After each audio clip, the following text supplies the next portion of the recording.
The story of Beowulf. Now we have heard, by inquiry, of the glory of the kings of the people. They of the speared Danes, how the Athelings were doing deeds of courage. Full often, Sild, the son of Scef, with troops of warriors, withheld the drinking stools from many a tribe.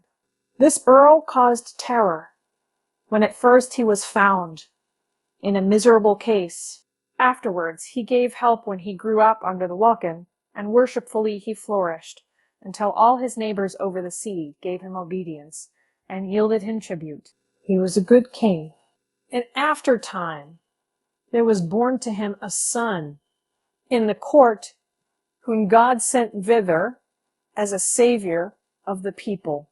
He saw the dire distress that they formerly suffered, when for a long while they were without a prince. Then it was that the word of life, the wielder of glory, gave to him glory. Famous was Beowulf, far and wide spread his fame. Ere was he of Scyld, in the land of the Danes. Thus should a young man be doing good deeds, with rich gifts to the friends of his father, so that in later days, when war shall come upon men, boon companions may stand at his side, helping their liege lord. For in all nations, by praiseworthy deeds, shall a man be thriving. At the fated hour, Scyld passed away, very vigorous in spirit, to the keeping of his lord. Then his pleasant companions carried him down to the ocean flood, as he himself had bidden them, whilst the friend of the Scyldings was wielding words, he who, as the dear lord of the land, had ruled it a long time.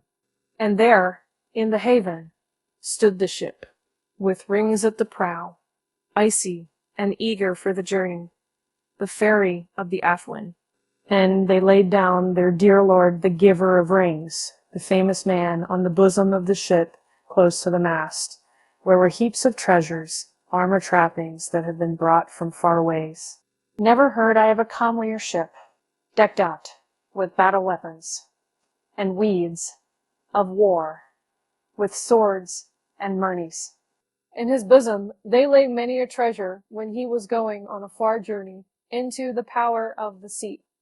Nor did they provide for him less of booty and national treasures than they had done, who at the first had sent him forth, all alone o'er the waves, when he was but a child.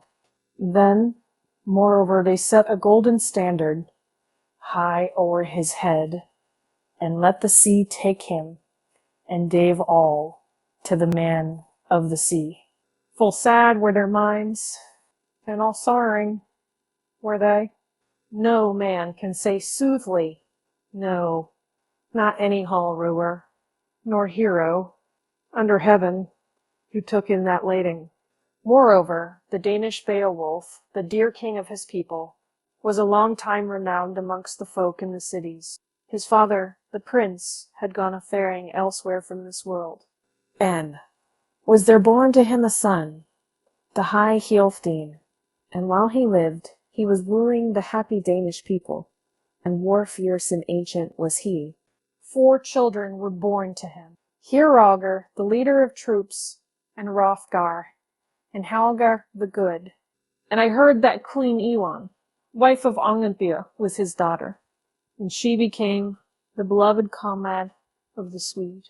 Then to Hrothgar was granted good speed in warfare and honor in fighting, so that his loyal subjects eagerly obeyed him, until the youths grew doughty, a very great band of warriors.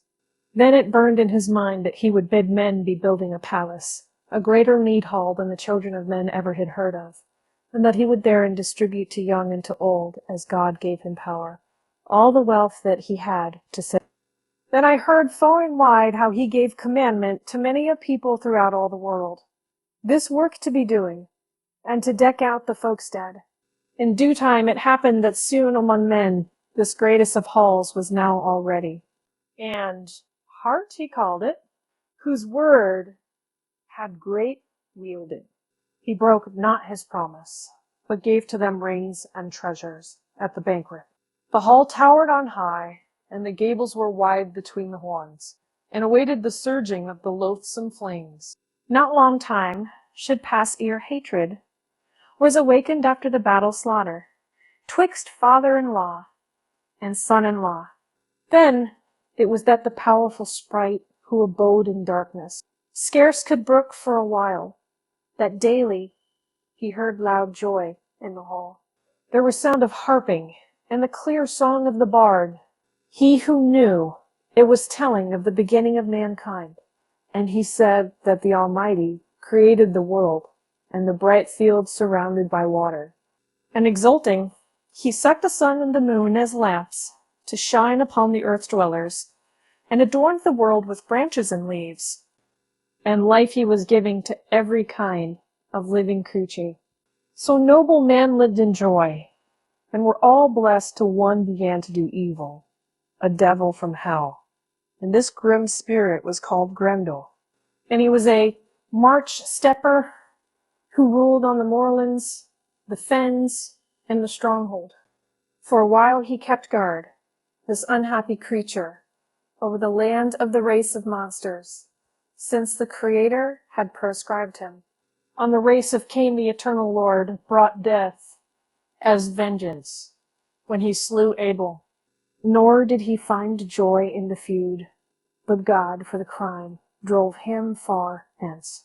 Thus it was that evil things came to their birth, giants and elves and monsters of the deep, likewise those giants who for a long while were striving with God himself, and well he requited them.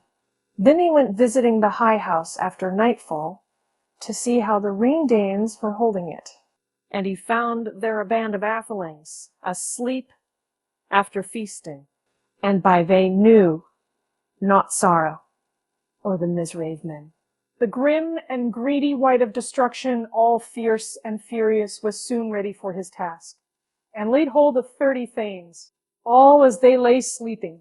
And away he wended, faring homeward, and exulting in the booty, to revisit his dwellings, filled full of slaughter. At the dawn of day, the war-craft of Grendel were seen by men. Then after his feeding, they set up a weeping, great noise in the morning. The glorious lord, the very good atheling, sat all unblithely, and suffered great pain, and endured sorrow for his thanes, when they saw the track of the Lowbry one, the cursed sprite. That struggle was too strong, loathsome, and long. And after but one night, no longer time was it, he did them more murder bail, and recked not a whit the feud and the crime. Too quick was he therein. Then he who had sought elsewhere, more at large, a resting place, a bed after bower, was easily found when he was shown, and told most truly, by the token so clear, the hate of the hell vain. He went away farther and faster, he who would escape the fiend. So he ruled and strove against right, he alone against all of them, until the best of houses stood quite idle. And a great while it was the friend of the Danes suffered distress and sorrows that were great the time of 12 winters. Then was it made known to the children of men by a sorrowful singing that Grendel was striving this while against Hrothgar, and waged hateful enmity of crime and feud for many a year. The terrible monster, a dark death shadow, was pursuing the youth and the warriors, and he fettered and ensnared them, and ever was holding, night after night, the misty moorlands. And then know not ever whither workers of hell runes wander to and fro. Thus the foe of mankind, the terrible and lonesome traveler. Often he did them even greater despite. He took up his dwelling in the treasure-decked hall of heart in the dark night, nor could he come near the throne, the treasure of God, nor did he know his love. And great was the evil to the friend of the Danes, and breakings of heart. Many a strong one sat in council, and much they discussed what was best for stout-hearted men to do against the fearful terror. And sometimes they went bowing at their heathen shrines and offered sacrifices, and with many words pleaded that the devil himself would give them his help against this menace to the nation. For such was their custom, the hope of the heathen. And ever of hell they thought in their hearts. The Creator they knew not, the judge of all deeds, nor knew they the Lord God. Nor could they worship the protector of the heavens, the wielder of glory. Woe be to that man who shall shove down a soul through hurtful malice into the bosom of the fire, and who hopes for no help nor for any change. Now shall it be with that one, who after his death day shall seek the Lord and desire protection in the embrace of the Father. So Beowulf, son of Healfdene, ever was brooding over this time care, nor could the brave hero avert woe. That conflict was too strong, loathsome, and long, that terrible and dire distress, the greatest of night bales which came to the people. Then the Thane of Hygelac, the good man of the Geats, heard from home of the deeds of Grendel. And on the day of this life, he was the strongest of me of all men in the world. Noble was he, and powerful. He bade a fair ship be made, and said that he would be seeking the War King, the famous prince, over the Swan Path, and that he needed men. And the proud churls little blamed him, for that journey, though dear, he was to them. They urged on the valiant man, and marked the omen. The good man of the Geats had chosen champions of those who were keenest, and sought out the ship. And one, a sea-crafty man, pointed to the landmarks. Time passed by. The ship was on the waves, the boat under the cliff, and the warriors all readily went up to the stern, and the currents were swirling with sea and sand. The men were carrying on to the naked deck bright ornaments and splendid war armor. Then they shoved forth the ship that was well bound to better it, and it set forth over the waves, driven by the wind, this foamy-necked ship, likest to a bird, until about the same time the next day, the ship. Then they crossed the remaining portion of the sea. The Geats went up quickly onto the shore, and anchored the ship. War shirts and war beads were rattling, and they gave God thanks for their easy crossing of the waves. Then the word of the Swedes, who kept guard over the sea cliffs, saw them carry down the gangways the bright shields and armor, all ready. And full curious thought tortured him as to who these men were. He, the Thane of Hrothgar, rode down to the beach on his charger, and powerfully brandished the spear in his hand, and took counsel with them. Who are ye, armor-bearers, protected by Bernice, who come here, thus bringing the high vessel over the sea, and the ranged ship over the ocean? I am he that sits at the end of the land and keeps sea-guard, so that no one more loathsome may scathe with ship army the land of the Danes. Never have shield-bearers begun to come here more openly, yet ye seem not to know the password of warriors, the compact of kinsmen. Nor ever have I seen a greater earl upon earth than one of your band, a warrior in armor, and except his face belie him, he that is thus weapon bedecked is no hall-man, but a peerless one to see. Now must I know your lineage before you go farther with your false spies in the land of the Danes. Now one would Fardwell's hear my one full thought, when it herds unlocked his treasure of words, the wise one of the troop. We are of the race of the Geats and hearth comrades of Hygelac. My father was well known to the folk. A noble prince was that called Ecthio, and he bided many winters, ere, as an old man, he set out on his journeys away from the dwelling places. And well nigh every counselor throughout all the world remembered him well. We, through bold thinking, have come to seek thy Lord, the son of Healfdene, the protector of the people. Vouchsafe to us good guidance. We have a great business with the Lord of the Danes, who is far famed, nor of this shall aught be secret, as I am hoping. Well, thou knowest, if 'tis true as we heard say, that among the Danes some secret evil-doer, I know not what scather, by terror doth work unheard of hostility, humiliation, and death. I may give counsel through greatness of mind to Hrothgar, as to how he, the wise and good, may overcome the fiend. If he sat on his horse, he shall know how to tell the difference between words. He lies. I can see that this band of warriors will be very welcome to the Lord of the Danes. Go ye forth, therefore, bear weapons and armor, as I will direct you.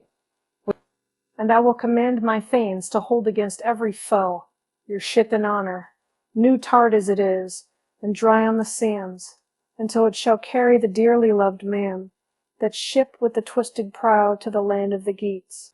To each of the well-doers shall it be given to escape scot-free out of the battle rush. Then they went forth, carrying their weapons. And there the ship rested, fastened by a rope, the wide bosomed vessel secured by its anchor. The boar held life ward, bright and battle-hard and adorned with gold, over the neck guard of the handsome Beowulf. There was snorting of the warlike-minded, whilst men were hastening, as they marched on together, till they caught sight of the splendid place, decked out in gold. And it was the most famous of palaces under the heavens, of the earth dwellers, where the ruler was biding. Its glory shone over many lands. Then the dear one in battle showed him the bright house, where were the brave ones, that they might straightway make their way towards it. Then one of the warriors turned his horse round, and spake this word: Time it is for me to go. May the Almighty Father hold you in favor, and keep you in safety in all your journeyings. I will go to the sea-coast to keep my watch against the fierce troops. The way was paved with many colored stones, and by it they knew the pass they should take. The coat of mail shone brightly, which was firmly hand-locked. Bright iron rings sang in the armor as they came on their way, in their warlike trappings, at the first to the great hall. Then the sea-weary men set down their broad shields, their shields that were wondrous hard, gainst the wall of the great house, and bowed toward the bench. And burnies were rattling, the war weapons of men. And the spears were standing in a row together, the weapons of the seamen, and the spear gray above. And the troop of armed men was made glorious with weapons. Then the proud chieftain asked the warriors of their kindred, From whence are you bringing such gold-plated shields, gray sarks and helmets with visors, and such a heap of spears? I am the servant and messenger of Hrothgar. Never saw I so many men prouder. I trow it was for pride and not at all for banishment, but for greatness of mind that Hrothgar ye are seeking. Then answered the brave man, the chief of the Geats, spake those words, hard under helmet, Beowulf is my name. I will say fully, this is my errand to the son of Healfdene, the famous chieftain, unto thy lord and master, if he will grant us that we may salute him who is so good. His courage is known to all, his valor and wisdom.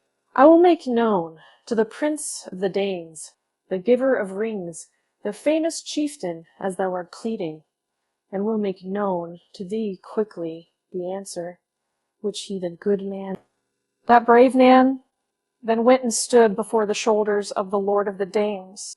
Today, well, he knew the custom of the doughty ones. Wulfgar then spoke to his lord and friend. Here are come faring from a far country, over the wide sea, a people of the Geats. And the eldest, the warriors, call Beowulf. And they're asking that they may exchange words with thee, my lord. But Ladman Hrothgar do not refuse to be talking with them. For worthy, they seem all in their war weeds, in the judgment of earls. At least he is a daring prince, who hither hath led this band of warriors. Then spake Hrothgar, the protector of the Danes. Well, I knew him when he was a child, and his old father was called Ecgtheow. And to him did Hrethel of the Geats give his only daughter, and his son is encest seafarers, who had brought the goodly gifts of the Geats there, for thanks that he was the battle-brave, had in his hand grip the main craft of, and the holy God hath sent him for favor to us, West Danes, and of this I have hope, 'gainst the terror of Grendel. I shall offer the good man gifts for his daring. Now make thou haste, and command the band of warrior kinsmen into the presence. Bid them welcome to the people of the Danes. Then went Wulfgar even to the hall door, and spake these words. My liege lord, the prince of the East Danes, commands me to say that he knows your lineage. And ye, who are bold of purpose, are welcome hither over the sea waves. Now, may you go in your war weeds, under your visored helmets, to see Hunthgar. Let your swords stay behind here, the wood and the slaughter shafts, and the issue of words. Then the prince rose up, and about him was many a warrior, a glorious band of things. And some bided there, and held the battle garments, as the brave man commanded. And they hastened together under the roof of Hrothgar as the man directed them. The stout-hearted man went forward, hard under helmet, till he stood by the dais. Then Beowulf spake, and the byrnie shone on him, the coat of mail, sewn by the cunning of the smith. O Hrothgar, all hail! I am the kinsman and comrade of Hygelac. Many marvels I have set on foot in the days of my youth. The affair of Grendel was made known to me in my native land. Seafarers told how this best of all palaces stared idle and useless to warriors. After evening light came down under the brightness of heaven, then my people persuaded me, the best and the proudest of all my earls, O my lord Hrothgar, that I should seek thee, for they well knew my main strength. For they themselves saw how I came forth blood-stained from the power of the fiend, when I bound the five, and destroyed the giant's kin, and slew mongst the waves, and I destroyed the fierce one. And now all alone I shall settle the affair of Grendel, the deadly monster, the cruel giant. And one rule will I be asking. O Prince of the Bright Danes, thou Lord of the Scyldings, protector of warriors and friend of the folk, that thou wilt not refuse, since so far I am come, that I and my troop of earls, this crowd of brave men, I have heard say also that the monster, because of his rashness, recks not of weapons. And if Hygelac the blithe-minded will be my liege lord, I will forego to carry to the battle a sword, or broad shield, all yellow, but I will engage by my hand grip with the enemy, and strive for life, foe with foe.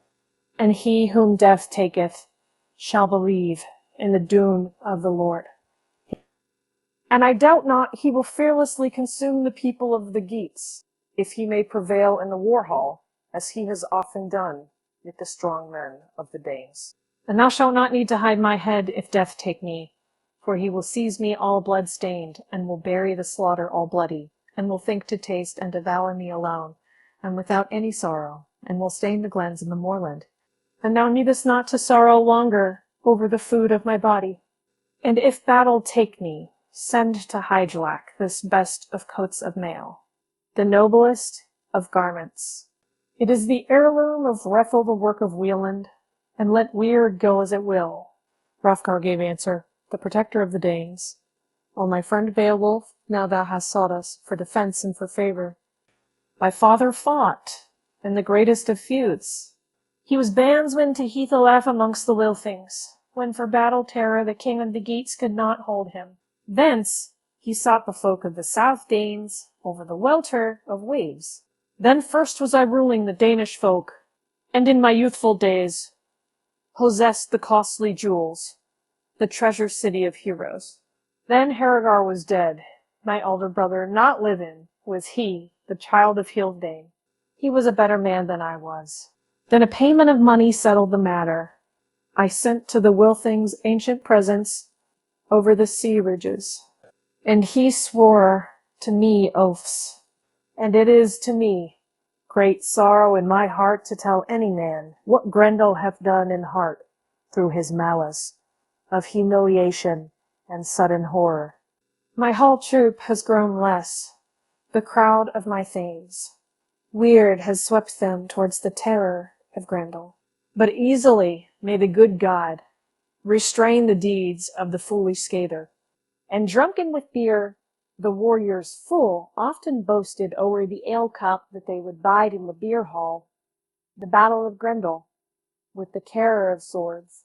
Then was the mead hall, all blood-stained in the morning, when dawn came shining, and all the benches were wet with gore, the hall with sword blood. And so much the less did I rule, o'er dear doughty ones, whom death had taken. Now sit down to the banquet, and unbind thy thoughts, thy hopes to the fanes, as thy mind inspires thee. Then was there room made in the beer hall for the Geats all together. And there they went, and sat down, the strong-hearted men, proud of their strengths. And a thane waited on them, who bore in his hands the ale-cup bedecked, and he poured out the sparkling mead, while the clear-voiced bard kept singing in heart. And there was joy to the heroes, and a very great gathering of Danes and of Geats. And spake then Unferth, the son of Egloff, who sat at the feet of the lord of the Danes, and opened a quarrel. For the journey of Beowulf, of the brave seafarer, was vexation to him, for he could not brook that ever any other man than he himself should obtain greater fame in all the earth. What, said he, art thou that Beowulf who didst contend with Brecar, and strovest for the mastery in swimming o'er wide seas, when ye two for pride were searching the waves, and for foolish boasting risked her lives in the deep waters? No man could dissuade you from that sorrowful journey. Two swam in the sea, when ye two enfolded the waves with your arms, and measured the sea ways, and brandished your arms as ye glided over the ocean. The sea boiled with waves, the wintry whelming, and for 7 nights long you were toiling in the stress of seas. But he o'erpowered thee in swimming, for greater strength had he. Then at the morning tide the sea bore him up to the land of the Hethormes. Thence he was seeking the friend of his people, his own dear country, the land of the Brondins, the fair city of refuge, where he had his own folk, and a city. The son of Beanstan, soothly fulfilled his boasting against thee. So do I deem it a worse matter, though thou art everywhere doughty in the rush of battle and grim warfare, if thou shalt be daring to bide near Grendel a night-long space. Then Beowulf spake, My friend Unferth, drunken with beer, many things thou art saying about that Brecar, and talkest of his journey. But soothly, I tell thee that I have the greater strength in that swimming and endurance in the waves. We two agreed when we were youngsters, and boasted, for we were both still in the days of our youth, that we in the ocean would be risking our lives. And so, indeed, we did. We had a naked sword hard in our hands when we were swimming. We, too, were thinking to guard us 'gainst whale fishes, nor over the sea waves might he be floating away, far from me, more quickly on the waters. Then we together were in the sea for the space of 5 nights, until the flood, the boiling waters drove us asunder, and the coldest of weather, and the darkening night, and a wind from the north battle grim turned against us, and rough were the waves. And the mind of the mere fishes was stirred, when my shirt of mail, that was hand-locked, gave me help against the foe. The decorated battle robe lay on my breast, all adorned with gold, and the dew-mad and dire foe drew to the bottom, and fast he had me grin in his grit. Still to me was granted that I reached to the monster with the point of my sword. And the mighty sea-deer carried off the battle, rushed through my hand. So then evil-doers did often oppress me, and I served them with my dear sword, as was most fitting. Not in all of the feasting had they any joy. Evil destroyers sat round the banquet at the bottom of the sea, that they might seize me. But in the morning, wounded by my sword, they lay up on the foreshore, put to sleep by my weapon, so that they hindered no more the faring of the sea-goers. Light came from the eastward, the bright beacon of God. The waves grew less, but I could catch sight of the sea Nesses, the windy walls. Weird often saved the earl that is undoomed when his courage is doughty. Nevertheless, it happened that I slew with my sword 9 of the sea monsters. Nor have I heard, under vault of heaven, of a harder night struggle, nor of a more wretched man on the sea streams. Still, I escaped from the grasp of the foes with my life and weary of the journey. When the sea bore me up on the flood tide, on the welling of waves, to the land of the Finns. Nor have I heard concerning thee of any such striving, or terror of swords. Brecca never yet, nor either of you two, did such a deed with shining sword in any battle gaining. Not that I will boast of this too much. Yet wast thou the slayer of thy brother, thy chief kinsman, and for this in hell shalt thou suffer a curse, though thy wit be doughty. And soothly I tell thee, O son of Eglaf, that Grendel, that hateful monster, never had done such terrors to thy life, and humiliation in heart, if thy mind and thy soul were as battle fierce as thou thyself dost say. But he has found that he needed not to fear the feud, the terrible sword thrust of your people, the Danes. He taketh forced toll, and spareth none of the Danish people, but joyfully wageth war, putteth them to sleep, and feedeth on them, and expecteth no fight from the Danes. But I shall ere long offer him in war the strength and the courage of the Geats. Let him go who can to the mead all proudly, when morning light shall shine from the south, another day over the children of men. Then in the hall the giver of rings was grey-haired and battle-brave. The prince of the Danes was hopeful of help. The guardian of the folk fixed on Beowulf his firm purposed thought. There was laughter 'mong heroes, thine resounded, and words were winsome. Wealhtheow went forth. The queen of Hrothgar, mindful of kinship, and decked out in gold, she greeted Beowulf in the hall. And then the lovely wife first proffered the goblet to the lord of the East Danes, and bade him be blithe at the beer drinking, he who was dear to all his people. And gladly he took the banquet and the hall cup, he that victorious king. The lady of the Helmings went round about every one of the youthful warriors, and proffered the costly cup, until the time came that the ring-adorned queen, most excellent in spirit, bore the mead cup then to Beowulf. She, the wise in words, greeted the Geats, and gave thanks to God that she had her desire, that she might trust in any earl for help that gives such cripes. He gladly received it, he the battle-fierce warrior, from the hand of Wealhtheow, and then began singing, inspired by a warlike spirit. Beowulf spake, the son of Ecgtheow. I have intended at once to work out the will of this your people, when I set forth over the sea, and sat in my sea-boat with the troop of my people, or that I would fall in the slaughter fast in the fiend's grip. I shall yet acquit myself as befitted an earl, or in the mead hall await my last day. And well the lady liked the words, the boasting of the gate, and that lovely queen, when all decked out in gold to sit by her lord. Then mighty words were spoken in the hall as before, by the people in joyance and the noise of the victors, until the son of Healfdene straightway would be seeking his evening rest.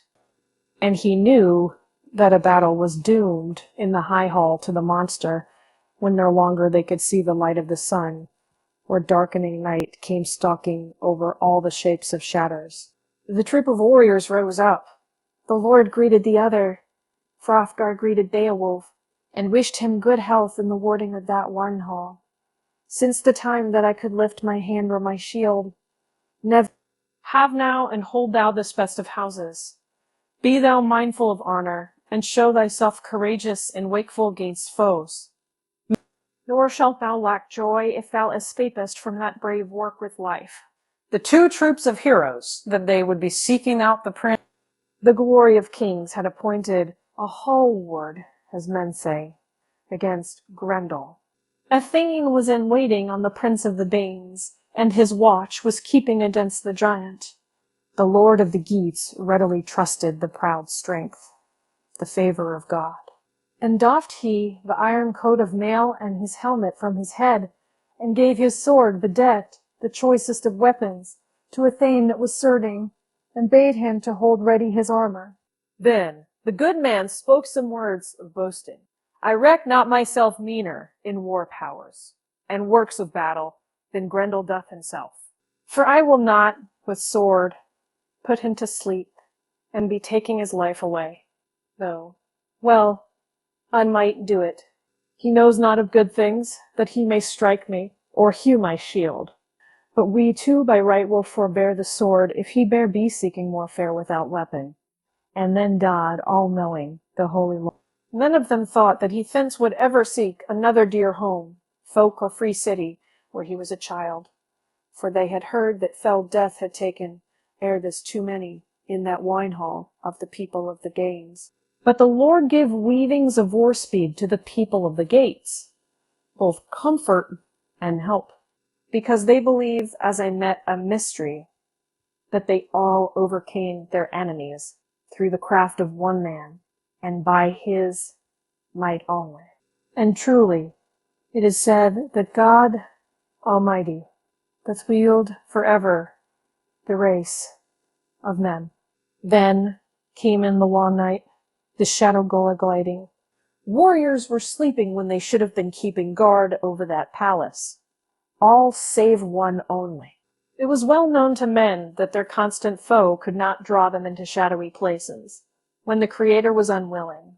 But he, ever wakeful, in angry mood, and fiercely indignant against the foe, was waiting the issue. Then came Grendel, stalking from the moors among the misty hill slopes, and he bore God's anger. And the wicked scather of humankind fully intended to ensnare a certain one in the high hall. So he wended his way under the welkin to where he knew that the best of wine halls, the gold hall of man, was adorned with gold prating. Nor was that the first time that he sought out the home of Hrothgar, nor ever, in former or later days, did he find a harder welcome from hall things. Then the creature bereft of all joy came to the great hall, and the door, strongly bound with fire bands, soon sprang open at his touch. And the evil-minded one, in his fury, burst open the door of the palace.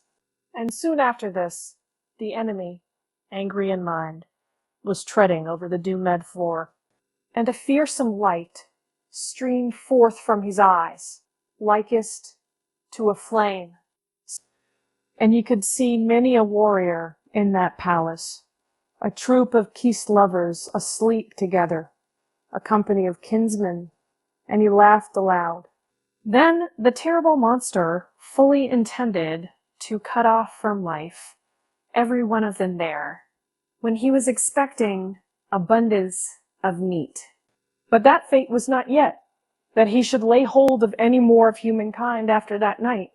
Then did Beowulf, kinsman of Hygelac, see the dire distress, how the wicked scather would fare with sudden grip. Nor did the monster think to delay, but at the first he quickly laid hold of the sleeping warrior, and tore him to pieces all unawares, and bit at the flesh, and drank the streaming blood, and devoured huge pieces of flesh. And soon he had eaten up both feet and hands of the man he had killed. Then he stepped up to the great-hearted warrior, where he lay on the bed, and took him in his hands. He reached out his hand against the enemy, and quickly received him, with hostile intent, and sat upon his arm. The keeper of crimes soon was finding that he never had met in all the quarters of the earth, amongst other men, a greater hand-grip, and in mind and heart he was fearful, and eager to be gone, and to flee away into darkness to seek the troop of devils. But that was not his fate, as it had been in days of yore. Then the good kinsman of Hygelac remembered the evening talk, and stood upright and laid hold upon him. His fingers burst. The giant was going forth, but the earl stepped after, the famous one, intended to escape more widely, howsoever he might, and to flee on his way thence, to the sloping hollows of the fens. That journey was sorrowful, which the harmful scather took to heart. The lordly hall resounded, and great terror there was, to all the Danes, the castle dwellers, to each of the brave, and both the mighty guardians were fiercely angry. The hall resounded. Then was it great wonder that the wine hall withstood the bold fighters, and that it fell not to the earth, that fair earth dwelling, but very firm it was standing, cunningly shaped by craft of the smith, within and without. Then, on the floor, was many a mead bench, as I have heard tell, decked out with gold, where the fierce ones were striving. Nor did the wise dames formerly suppose that any man could break down a hall so noble and decorated with antlers, or cunningly destroy it, unless the bosom of flame swallowed it up in smoke. The roaring went up now enough, and an awful terror came to the North Danes, to each one of those who heard weeping from the ramparts. The enemy of God singing a fierce song, a song that was empty of victory, and the captive of hell lamenting his sorrow. For he that was strongest of men in strength held him fast on the day of his life. The Prince of Earls would not at all let go alive the murderous comer, nor did he count his life as of use to any of the peoples.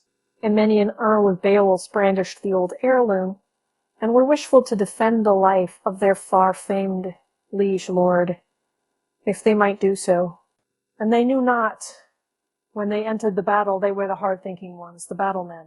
And they thought to hew on all sides, seeking out his spirit, that not any choice iron over the earth, nor any battle weapon, could be greeting the foe.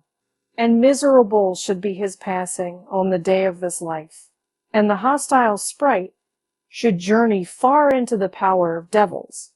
Then he found out that he who did crimes long before this with mirthful mind to humankind, he who was a foe to God, that his body would not last out, that the proud kinsman of Hyglac had him in his hands, and each was loathsome to the other while he lived. The terrible monster, sore with wounds, was waiting. The gaping wound was seen on his shoulder.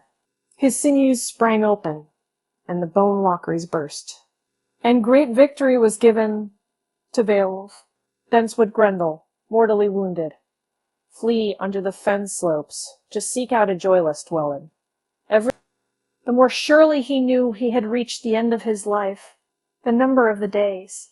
Joy befell all the Danes after the slaughter rush. So he had cleansed the hall of Hrothgar, he who had come from far, the proud and stout-hearted one, and saved them from strife. He rejoiced in the night work and in the glorious deeds. His boast he had fulfilled, this leader of the Geats, which he made to the East Danes, and likewise made good all the distresses and the sorrows which they suffered of yore from the foe, and which through dire need they had to endure, of distresses not a few. And when the battle-brave man laid down the hand, the arm and shoulder, under the wide roof, that is the manifest. Then in the morning, as I have heard say, was many a battle warrior round about the gift hall. Came the folk leaders from far and from near, along the wide ways, to look at the marvel. Nor did his passing seem a thing to grieve over to any of the warriors of those who were scanning the track of the glorious wight, how weary in mind he had dragged along his life steps, on the way thence doomed, and put to flight, and overcome in the fight at the lake of the sea monsters. There was the sea, boiling with blood, the awful surge of waves, all mingled with hot gore. The death, doomed one died the lake, when void of joys, he laid down his life in the fen for refuge. And hell received him. Thence after departed the old companions. Likewise, many a young one from the joyous journeys, proud from the lake to ride on mares, the youths on their horses. And there was the glory, or Beowulf, proclaimed. And many of one was saying that no man was a better man, no man in the whole wide world under arch of the sky, of all the shield-bearers, neither south nor north by the seas. More wit did they blame in the least their friend and lord, the glad Hrothgar, for he was a good king. Meanwhile, the famed in battle let the foul mares leap and go faring forth to the contest, wherever the earth ways seemed fair unto them, and well known for their choiceness. He found other words, but bound. And a man began wisely to sing the journey of Beowulf, and to tell skilful tales with speeding that was good, and to interchange words. He told all that ever he had heard concerning Sigmund, of his deeds of courage, and much that is unknown, the feud and the crimes. When Fitela was not with him, they had laid low very many of the giants' race by means of the sword, and after his death day, a no little fame sprang up for Sigmund, when he, the hard in battle, killed the worm, the guardian of the horde. He alone, the child of the Atheling, hazarded a fearful deed under the grey stone. More was Fitela with him. Still, it happened to him that his sword pierced through the wondrous worm, and it stood in the wall, that doughty iron, and the dragon was dead. And so this monster had gained strength in that, going so that he might enjoy the hoard of wings by his own doom. He loaded the sea boat and bore the bright treasures onto the ship's bosom. He, the son of Wales, the worm melted hot. He was of wanderers, the most widely famous in deeds of courage amongst men, the protector of warriors. He formerly throve, and the warfare of Heremod was waning, his strength and his courage. He was betrayed among the giants into the hands of the foes, and sent quickly away. And too long did whelming sorrow vex his soul. He was a source of care to his people, to all the nobles, and many a proud churl often was lamenting in former times the way of life of the stout-hearted. And this is a problem. But Beowulf Heiklak's kinsman was fairer to all men, but crime assailed Heremod. Sometimes they passed along the fouler streets contending on mares. Then came the light of morning, and hastened forth, and many a stiff-minded messenger went to the high hall, to see the rare wonder. Likewise the king himself, the ward of the hoard of rings, came treading all glorious and with a great suite, forth from the bridal bower, and choice was his bearing, and his queen with him passed along the way to the mead hall. Hrothgar spake, he went to the hall, and stood on the threshold, and saw the steep roof all decked out with gold and the hand of Grendel. Let thanks be given quickly to God for this sight, said he. Often I waited for the loathsome one, for the snares of Grendel. May God always work wonder after wonder, he the guardian of glory. It was not long ago, but I expected not a bettering of any woes forever. When doomed to blood, this best of all houses stood all stained with gore. Now has this hero done a deed through the power of the Lord, which none of us formerly could ever perform with all our wisdom. Lo, any woman who gave birth to such a son among humankind may say, if she yet live, that the Creator was gracious unto her in bearing of children. Now, O Beowulf, I will love thee in heart, my son. Hold well to this new peace. Nor shall there be any lack of joys to thee in the world, over which I have power. Full oft I for less have meted out rewards and worshipful gifts to a meaner warrior, one weaker in strife. Thou hast framed for thyself mighty deeds, so that thy doom liveth always and forever. Maybe All-Wielder ever yield thee good as he now doth. Beowulf spake, the son of Ectheo. We framed to fight that brave work with much favor, and hazarded a deed of daring in the might of the unknown. I quickly gave you to see the monster himself, the enemy, in his fretted armor, ready to fall. I thought to twist him quickly with hard grip on a bed of slaughter, so that he should lie in the throes of death, because of my hand grip, unless he should escape with his body. But I could not cut off his going, when the Creator willed it not. I cleft him not readily, that deadly fiend. He was too strong on his feet, Nevertheless, he left behind his hand, as a life protection to show the track, his arm, and his shoulders. But not by any means thus did that wretched creature get any help, nor by that did the evildoer, brought low by sin, live any longer. That sorrow hath him in its fatal grip, closely encompassed with baleful bands. There shall a man covered with sins be biding a mickle doom, as the shining Creator will prescribe. The man silent, the son of Edloth, in the fingers of the foe, there before each one. And each of the places of the nails was likest to steel, the claw of the heathen, the uncanny claw of the battle warrior. Every one was saying it was never necessary to get no very good iron of any of the brave ones, would touch him at all, that would bear away thence the bloody battle hand of the monster. Then was it bidden that heart should be decked by their hands on the inside, and many there were of the men and wives who adorned that wine hall, the guest chamber. And the tapestry shone along the walls, brocaded with gold.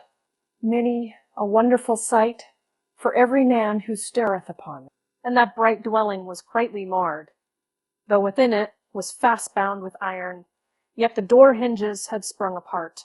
The roof alone escaped all safe and sound, when the monster turned to flight despairing of life, and deigned for his crimes. Nor will it be easy to escape from that fate, whosoever may try to, but he shall get by strife the ready place of the children of men, of the soul bearers, who toil upon earth, because he died. Then was the time for Healfden's son to go into the hall, when the king himself would partake of the banquet. Nor have I ever heard tell that any people in greater numbers bore themselves better about their treasure-giver, and the wealthy ones sat down on the bench and rejoiced in their feeding. And full courteously their kinsmen took many a mead cup, they, the stout-hearted Hrothgar and Horthulf in the high hall, and within was heart filled with friends. And by no means were the Danes, the while framing treacheries. Then the son of Healfdene gave to Beowulf the golden banner, the decorated staff banner, as a reward for his conquest, and the helm and the byrnie. And many a one saw the youth bear in front of the bejeweled sword. Beowulf took the cup in the hall, nor did he need to be ashamed of the fee gift in the presence of warriors. Nor have I heard tell of many men giving to others on any ale bench for gifts gold-decked in friendlier fashion. The outside rim, wound with wires, gave protection to the head on the outer side, around the crown of the helmet, so that many an heirloom could not hurt fiercely the helmet that was hardened by being plunged in cold water when the shield warrior should attack the angry one. The protector of earls commanded 8 horses to be brought in under the barriers, with bridles gold-plated, and a varicolored saddle was fixed upon one of them, decked out with treasures. And this was the battle-seat of the High King, when the son of Healfden had be doing the sword-play. Never in the van did it fail the warrior, so widely kenned, when the helmets were falling. Then the prince of the Danes gave to Beowulf the wielding of them both, of horses and weapons, and bade him well enjoy them. And thus in manly fashion, the famous chieftain, the treasure guardian of heroes, rewarded the battle onslaught with horses and treasures, so as no man can blame them, whoever will be saying rightly the truth. And the lord of earls, as he sat on the mead bench, gave glorious gifts to each one of those who had fared with Beowulf over the ocean ways, and heirlooms they were, and he bade them atone for them as given. The Creator ruleth all of humankind, as still he is doing, and good understanding is always the best thing, and forethought of mind. And he who long enjoys here the world in these strife days shall be bidden both pleasant and loathsome fate. Then was there clamor and singing together in the presence of the battle prince of Healfdene, and the harpal sounded and the song often sung. When Hrothgar's stop would tell forth the hall mirth as he sat on the mead bench. When fear was befalling the heirs of Finn, the hero of the half-Danes, and Maef of the Danes must fall in the slaughter of the Frisian people. Not in the least did Hildeborn need to be praising the troth of the Utes. For sinlessly was she deprived of her dear ones, in the play of swords of children and brothers. By fate they fell, wounded by arrows, and she was a sad woman. Nor without reason did the daughter of Hawk mourn their doom. When morning light came, and she could see under the sky the murder of her kinsman, where she before in the world had the greatest of joy. For warfare took away all the thanes of Finn, except a mere remnant, so that he could not in the place where they met fight any warfare at all, with Hengist nor seize from the Princess Dane the woeful leavings by fighting. But they offered him terms, so that they all made other room for them on the floor, and the son of Folkwalda honored the Danes every day with fee-gittings, and then they swore, on both sides, a treaty of peace. Finn swore with Hengist, and all without strife, that he held in honor the woeful remnant by the doom of the wise men, and that no man there by word or work should break the treaty, or ever But if any one of the Frisians, by daring speech, should bring to mind the murderous hate between them, then should the edge of the sword avenge it. Then sworn was that oath, and massive gold was lifted up from the hoard. Then was Nace, the best of the warriors, of the bold Danes, ready on the funeral pyre. And the blood-stained shirt of mail was easily seen, the golden boar in the midst of the flame, the iron hard boar, and many an atheling destroyed by wounds. Some fell on the field of death.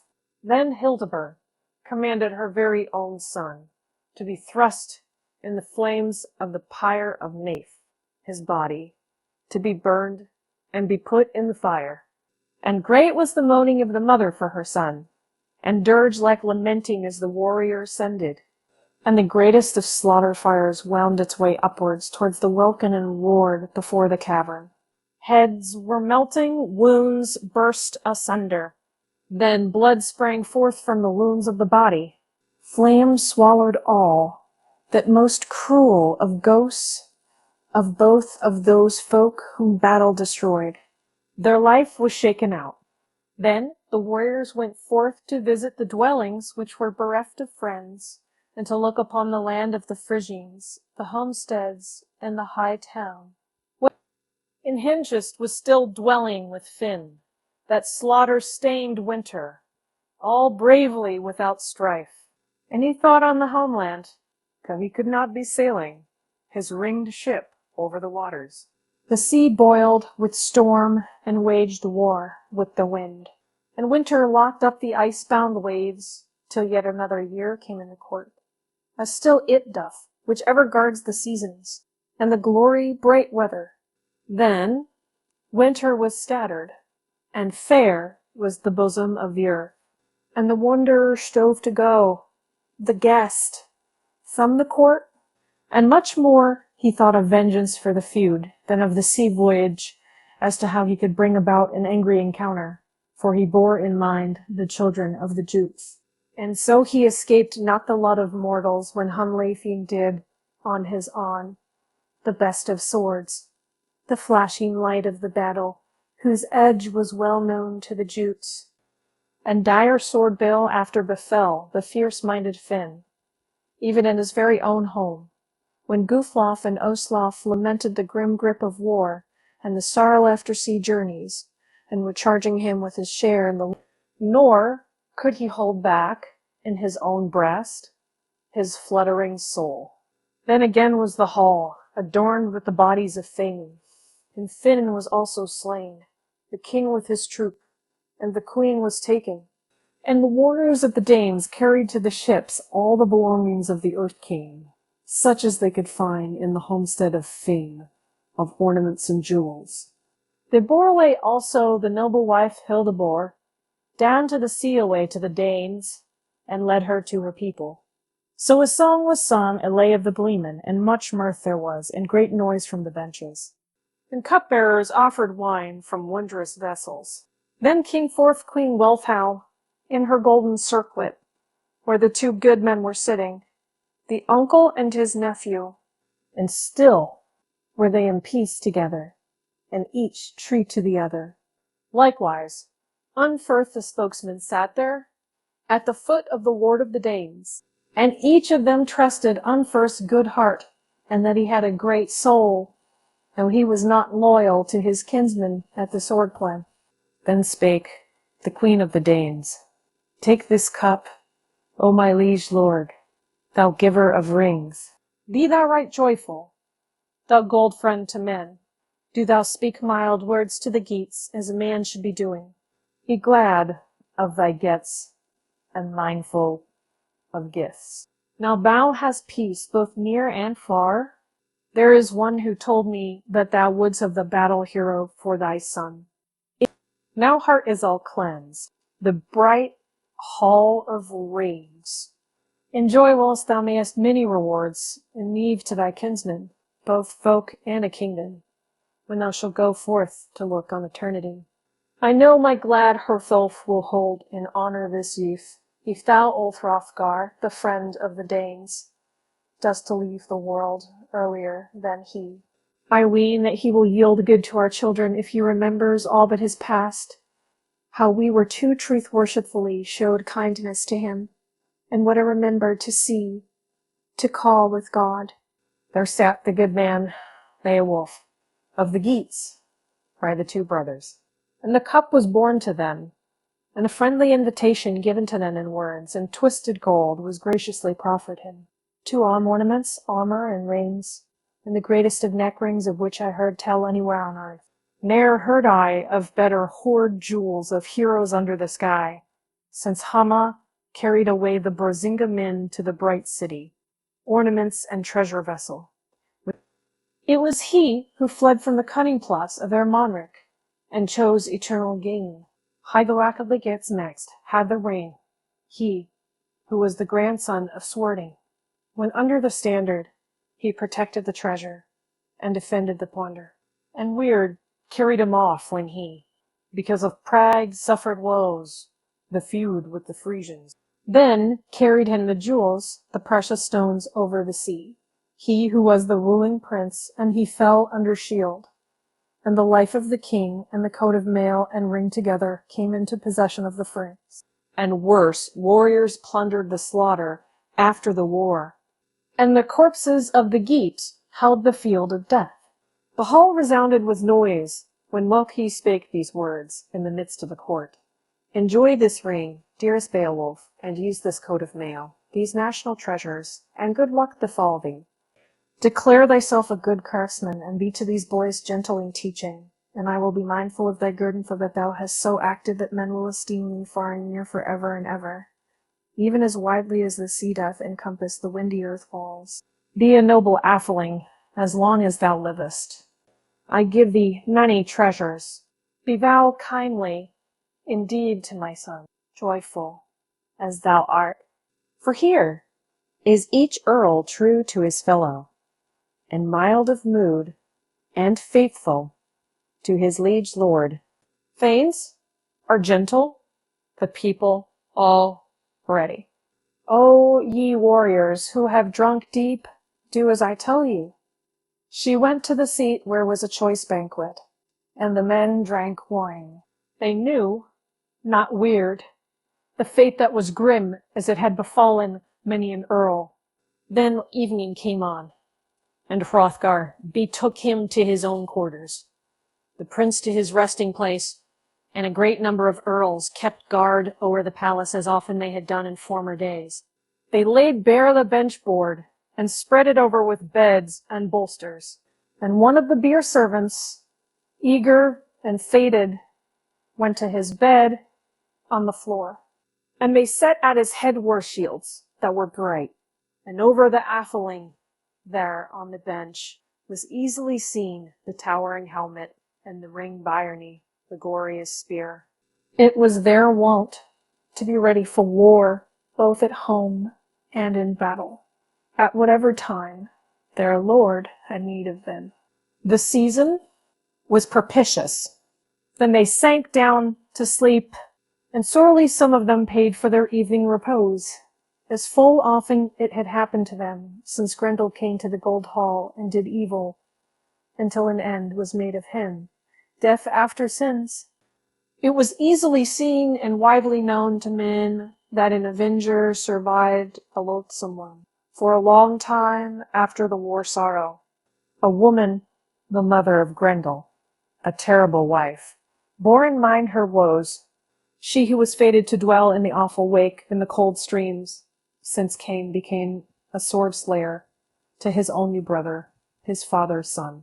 He then went forth, marked for the murder, and fled from human joys, and dwelt in the waste.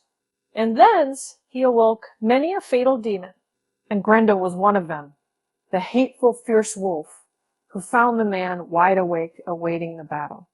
And there was the monster at grips with him, yet he remembered the main strength, the wide and ample gift which God gave to him, and trusted in the favor of the Almighty for himself, for comfort and help by which he vanquished the enemy and overcame the hell sprite. Then he departed abject, bereft of joy, to visit the death place, the enemy of mankind. But his mother, greedy and sad in mind, would be making a sorrowful journey, that she might avenge the death of her son. She came then to Hart, where the Ring-Danes were asleep, in that great hall. Then soon there came misfortune to the girls, when the mother of Grendel entered the chamber. Yet less was the terror, even by so much as the craft of maidens. The war terror of a wife is less than that of men beweaponed. When the sword hard bound and forged by the hammer, and stained with blood, cuts the bore in the helmet of the foe with a... Then in the hall the hard-edge was drawn, the sword over the seats, and many a broad shield heaved up fast by the hand. And no one heeded the helmet, nor the broad shield when terror seized upon them. She was in great haste, she would go avenge her life to be saving when she was discovered. Quickly she had seized one of the athelings fast in her grip, when she forth was fleeing away to the fen land. He was to Hrothgar, the dearest of heroes, in the number of his comrades by the two seas, a powerful shield warrior, and she killed as he slumbered, a youth of renown. Beowulf was not there. To another the place was assigned after the treasured gift had been bestowed on the famous Geta. Then a great tumult was made in Hart, and with bloodshed she had seized the well-known hand of Grendel her son. And care was renewed in all the dwellings. Nor was that a good exchange that they on both sides should be buying with the lives of their friends. Then was the wise king, the hoar battle warrior, rough in his mood when he came to know that the dearest of his chief thanes was dead and bereft of life. And Beowulf quickly was fetched into the bower, he, the man, all victorious. And at the dawning went one of the earls, a noble champion, he and his comrades, where the proud man was waiting to see whether the all-wielder will ever be causing a change after woe spells. And the battle-worthy man went along the floor with his band of followers. The hall-wood was resounding, so that he greeted the wise man with words, the lord of the Danes, and asked him if he had had a quiet night, in spite of the press. When the word that the ignore of Hrothgar after a plain about Heaven too, a driver who... Aesir is dead, the elder brother of Jormenlaf. He was my counselor and my rune-teller, my shoulder companion when we in the battle protected our heads, when troops were clashing and helmets were crashing. He was what an earl ought to be, a very good atheling. Such a man was Aesir, and the wandering, slaughtered guest was his hand-slayer in heart. I know not whither that dire woman exulting in carrion, and by her feeding made famous, went on her journeys. She was wreaking vengeance for the feud of thy making when thou killedst Grendel but yesternight in a violent way, with hard grips, because all too long he was lessening in destroying my people. He fell in the struggle, gave his life as a forfeit. And now comes another, a mighty man Skater, to avenge her son. And the feud hath renewed, as may seem the heavy heart woe to many a thing who weeps in his mind over the treasure giver. Now lieth, lo the hand, which availed you well, for every kind of pleasure. I heard land dwellers and hall councillors and my people say that they saw two such monstrous march-steppers, alien sprites, holding the moorland. And one of them was in the likeness of a woman as far as they could tell, the other shapen wretchedly, trod the path of exiles in the form of a man, except that he was greater than any other man, he whom in former days the earth-dwellers called by name Grandbone. They knew not his father, whether any secret sprite was formerly born of him. They kept guard over the hidden land, and the wolf slopes, the windy messes, the terrible fen path where the mountain streams rush down under mists of the messes, the floods under the earth. And it is not farther hence than the space of a mile where standeth the lake, over which are hanging the frosted trees, their wood fast by the roots and shadowing the water. And there every night one may see dread wonders, fire on the flood. And there liveth not a wise man of the children of men who knoweth well the ground. Nevertheless, the heath-stepper, the strong-horned hart, when pressed by the hounds, seeketh that woodland. When put to flight from afar, ere on the hillside, hiding his head, he gives up his life. Nor is that a canny place. For thence the surge of waters riseth up one to the welkin, and stirred by the winds, the loathsome weather, until the heaven darkens and skies weep. Now is bid counsel depending on thee alone. Thou knowest not the land, the terrible places where thou couldst find the sinful man. Seek it, if thou darest.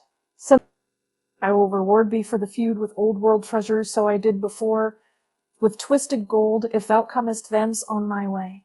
Beowulf spake, the son of Ecgtheow. Sorrow not, O wise man. It is better for each one to avenge his friend when he is much mourning. Each one of us must wait for the end of his world life. Let him work who may, ere the doom of death come. That is afterwards best for the noble dead. Arise, O ward of the kingdom. Let us go forth quickly to trace out the going of Grendel's kinswoman. I bid thee do it, for neither in the bosom of the earth, nor in forests of the mountains, nor by the ways of the sea, go where she will, shall she escape into safety. Do thou this day be patient in every kind of trouble, as I also hope to be.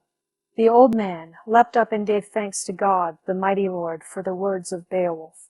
Then was bridled a horse for Hrothgar, a steed with twisted hair, and as a wise prince he went forth in splendid array. The troop of shield warriors marched along, and the traces were widely seen in the forest ways, the goings of Grendel's mother over the ground.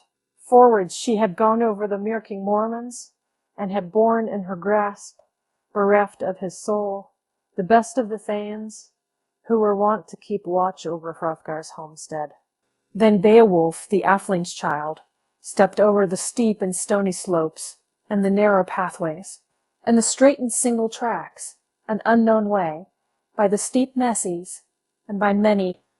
And one of the wise men went on before to seek out the path, until all at once he found some mountain trees, overhanging the grey stones, a forest, all joyless.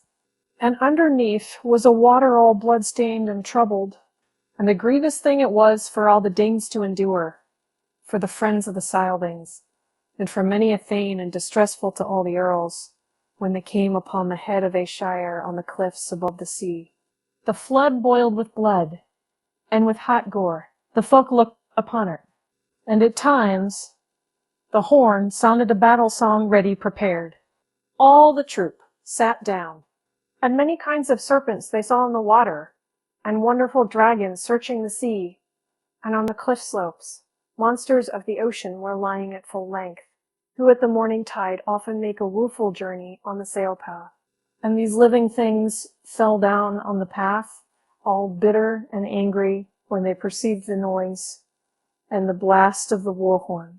And the prince of the Geats killed one of them with his bow and arrows, and envied his wave strife, and he was in the sea, slower at swimming, as death swept him away. And on the waves, by fierce battle hard pressed, and with boar's spears savagely barbed, the wondrous sea monster was assailed in the struggle and drawn up on a headland. And men were looking at the awful stranger. Christ Muller, they believed water, and Beowulf put on him his armor. That was fitting for an earl, and by no means did he lament over his life, for the hand woven, and by no means was that the least of aids in battle that the spokesman of Hrothgar lent him at need, even the hilted sword, which was called Horenton. And it was one of the ancient treasures. Its edge was of iron, and poison-tipped, and hardened in battle sweat. And never did it fail in the fight any man who brandished it in his hands, or who dared to go on fearful journeys to the field of battle. And that was not the first time that it was to do deeds of courage, because and Unferth did not think, he the kinsman of Ecglaf, crafty of strength, of what he formerly had said when drunken with wine, he had lent that weapon to a braver sword warrior. He himself durst not risk his life in the stress of the waters, and do a glorious deed, and thereby he lost his doom of famous deeds. But thus was it not with that other, for he had got himself ready for the battle.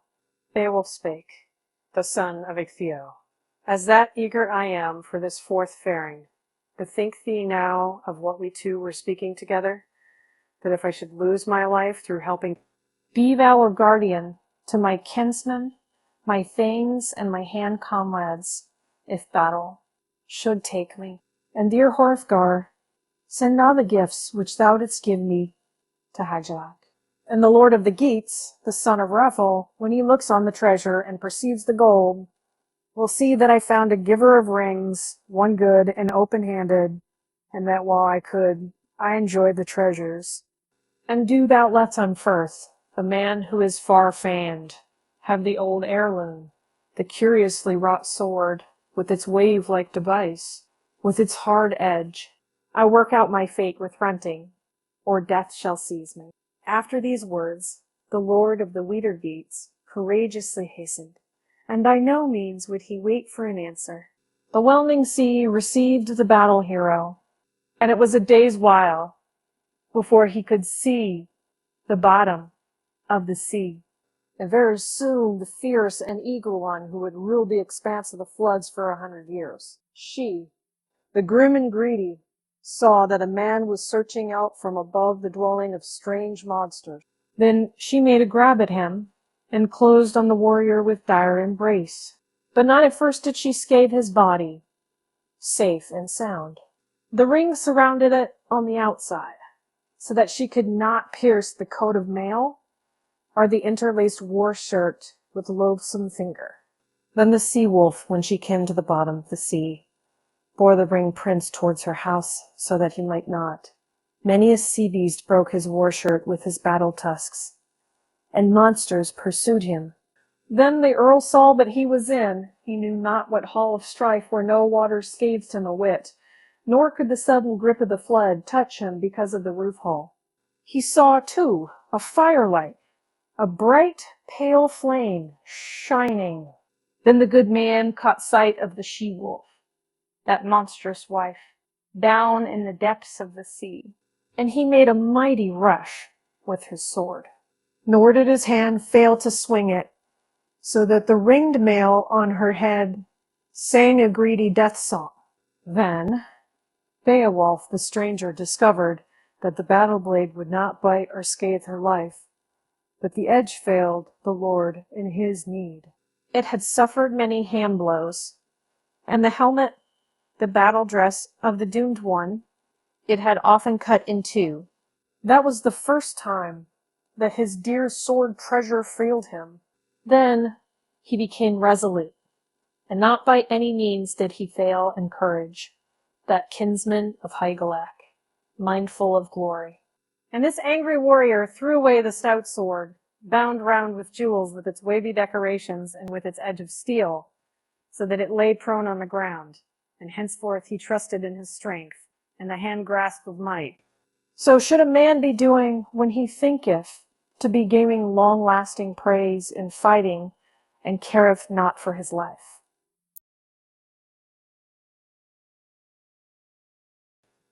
But then the lord of the Geats seized by the shoulder the mother of Grendel, nor at all did he mourn over that feud.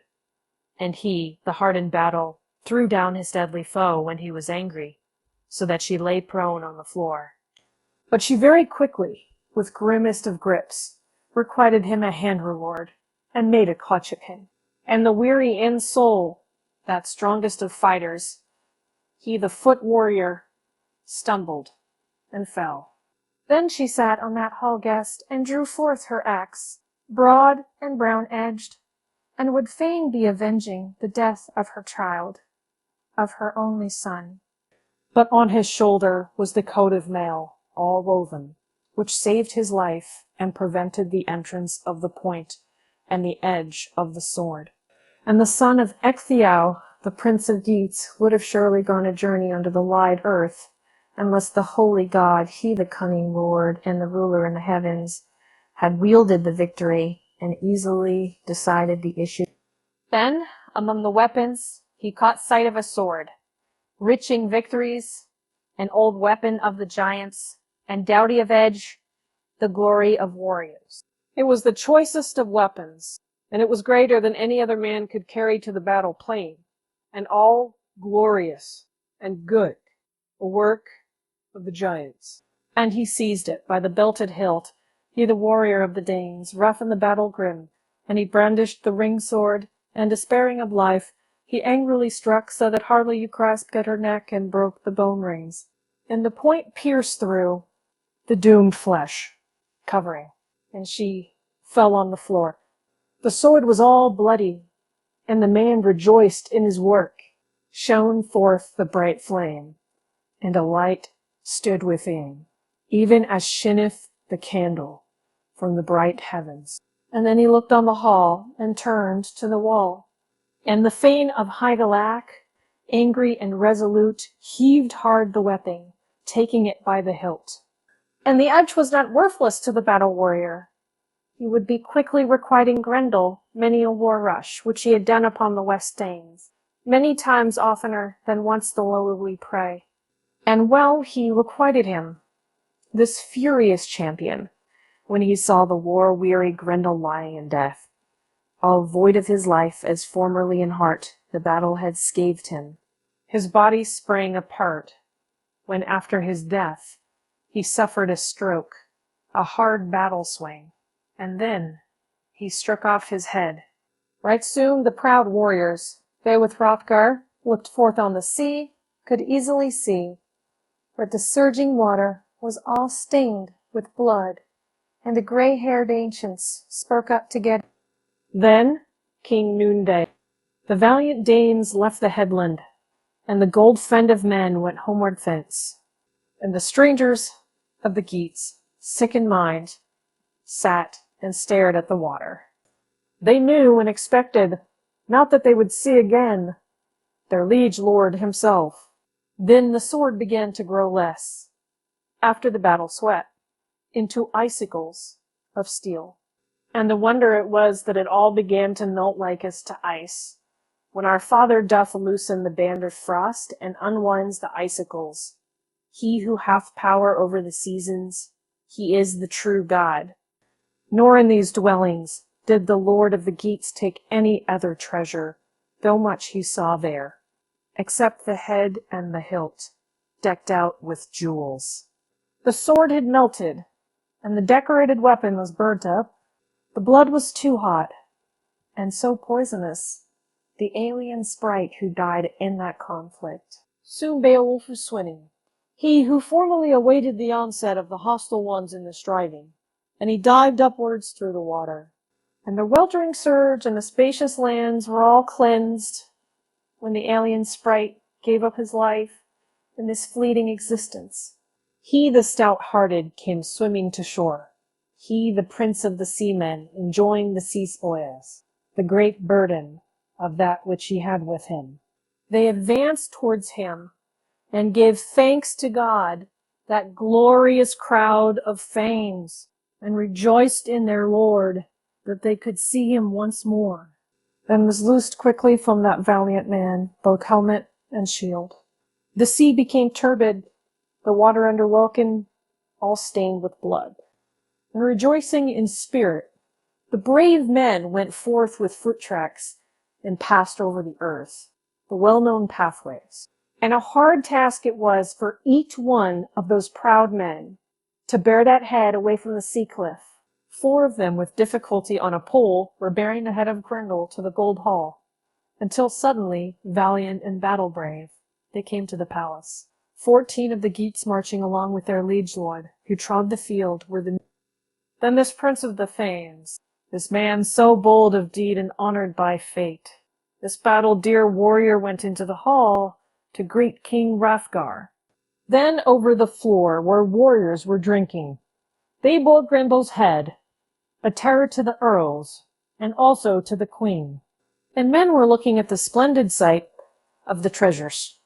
Beowulf spake, the son of Ecgtheow, Lo, son of Healfdene, lord of the Danes, we have brought that this booty of the sea all joyfully, this which thou seest as a token of glory.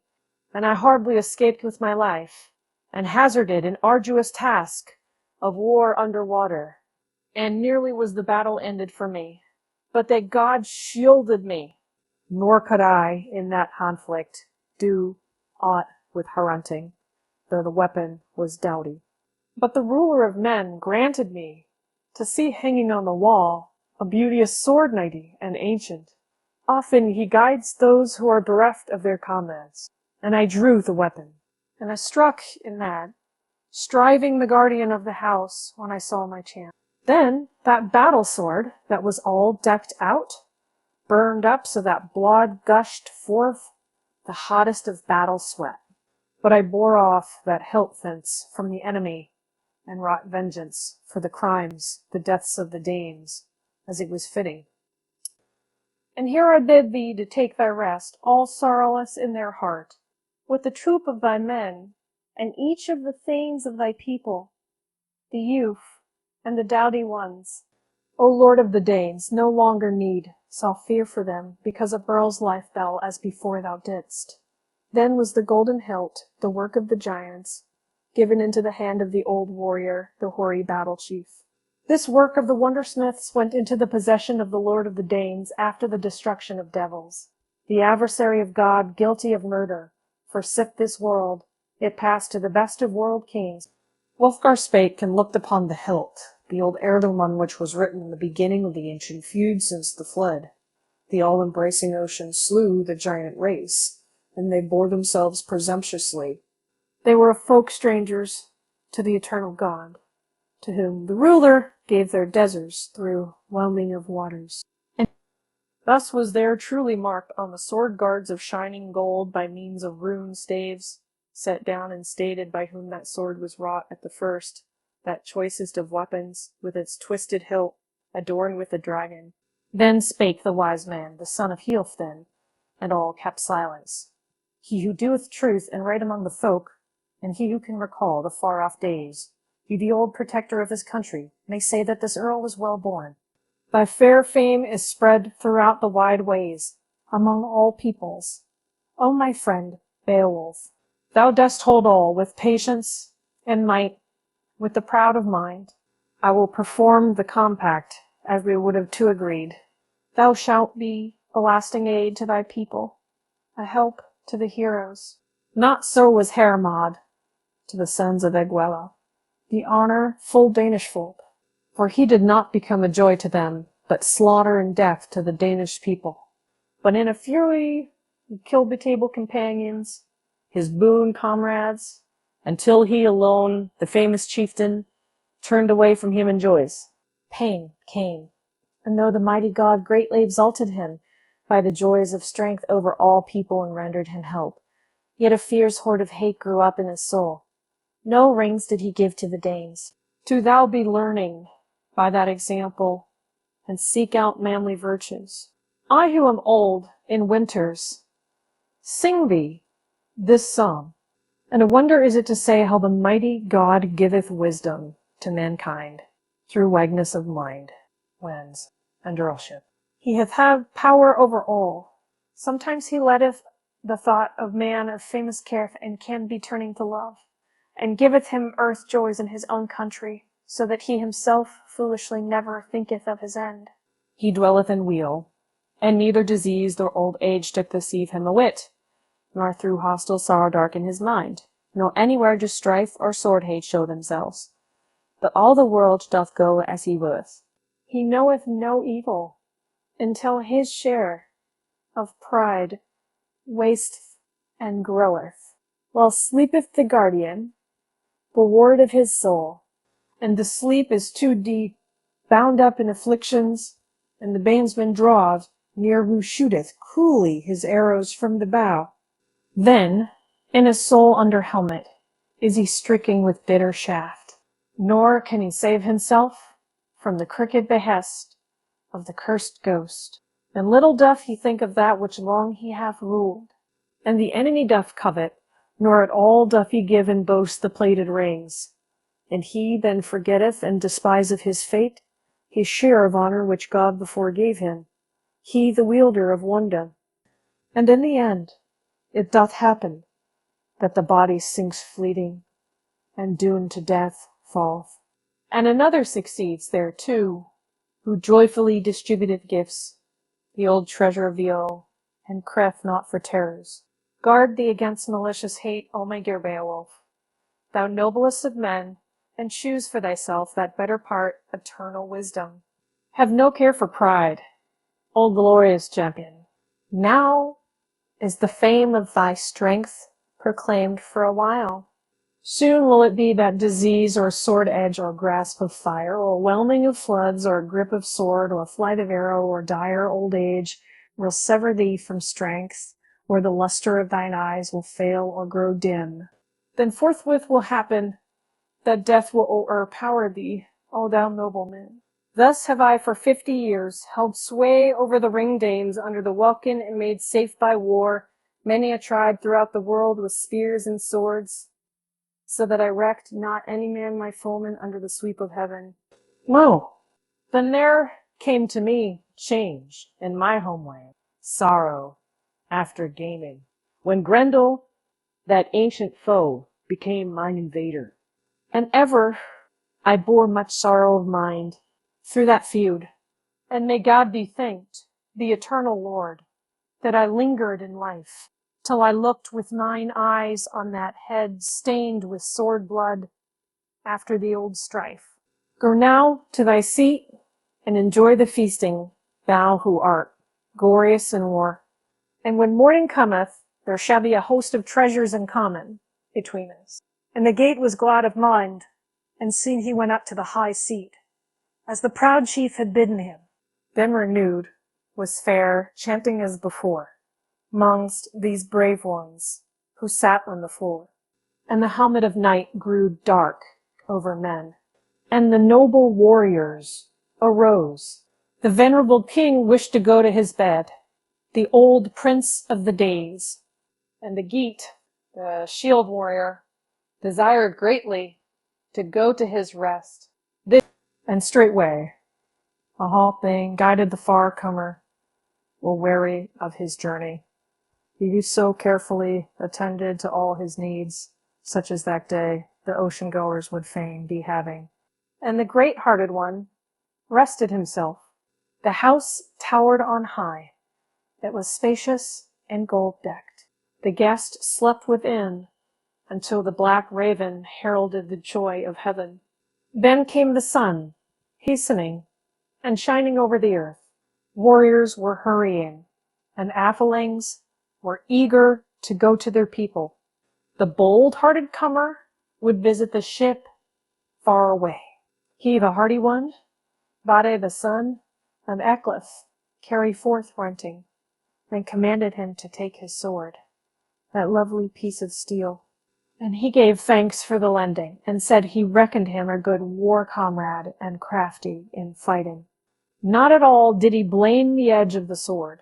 He was a proud man. When ready for the journey were all the warriors. Then Beowulf the Atheling, of good work to the Danes, went up to the dais, where was Hrothgar the faithful and bold, and greeted him there. Beowulf spake, the son of Ecgtheow. Now we, the seafarers, but have come from afar, desire to say that we are hastening back to Hygelad. And here have we been nobly rated on, and well thou hast treated us. And if I then on earth can gain a whit further greater heart or from thee, O Lord of men, than I have gained already in doing more deeds, thereto I'm right ready. And if I shall hear the sheet of waters that terrors are oppressing those who sit round thee, as erewhile the enemies were doing upon thee, I will bring here 1,000 thanes, heroes to help thee. And I know that Hygelac, the lord of the Geats, the guardian of my folk, though young in years, will help me by word and works to bring to thee honor, and bear spear to thine aid, the help of strength, if thou hast need of men. And if Hrethric, the prince's child, should ever take service in the port of the Gada, he may find in it many a friend. It is better for him, who is doughty himself, to be seeking far countries. Hrothgar spake and gave him answer. The all-knowing Lord doth send words into thy mind. Never heard I a man speak more wisely. So young in years, thou art strong, of mien and proud of soul, and of words a wise sayer. When I come that strong out, for something, they must believe they must beyond, but sometimes they can't go up to recur them or are complex. Thou hast brought about peace to the folk of the Geats and the Spear Danes, and a ceasing of the strife, and of the enmity which formerly they suffered. And whilst I am ruling the wide kingdom, treasures shall be in common between us, and many a man shall greet another with gifts over the sea. And the ring-necked ship shall bear over the ocean both offerings and love tokens. I know the two peoples to be steadfast towards friend and foe, and blameless in all things in the old wise. Then in that hall the prince of the earls, the son of Healfdene, gave him 12 treasures. Then the king, the prince of the Danes, he of good lineage, kissed the best of thanes, and embraced his neck.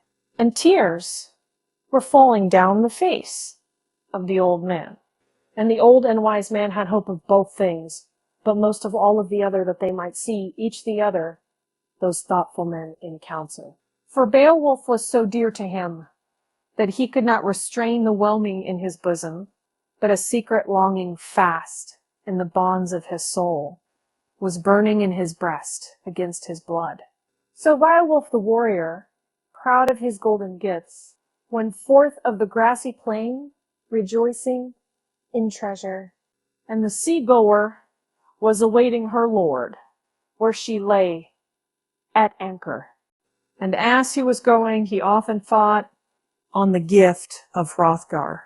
He was a king, blameless in every way, until old age, but scather of many, bereft him of the joys of strength.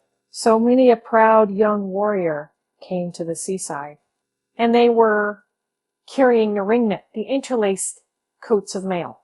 And the ward of the shore noticed the going of the earls as he did their coming, nor with evil intent did he hail the guests from the edge of the cliff, but rode up to them, and said that welcome and bright-coated warriors went to the ship to the people of the Geats. Then on the sand was the spacious craft laden with battle weeds, the ringed prow with horses and treasures, and the mast tower high over Hrothgar's gifts. And he gave to the captain a sword bound with gold, so that by the new bench he was by that the worthier because of the treasure and the heirling. Then he went on board, the deep water to be troubling, and finally left the land of the Danes. And by the mast was one of the ocean garments, a sail fast by a rope.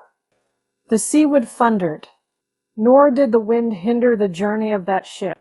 The ocean-goer bounded forth the foamy-necked one over the waves, the bound prow over the ocean streams, till they could see the cliffs of the Geats land, the well-known headlands. In the keel thronged up the shore, driven by the wind, and stood fast in the sand. And the harbour-master was soon on the sea-shore, who of yore eagerly had seen from afar the going forth of the dear men. And he made fast the wide-bosomed ship by the anchor-chains, so that the less the force of the waves could tear away that winsome ship. He commanded the treasure of the nobles to be borne up the beach, the fretted armor, and the plated gold.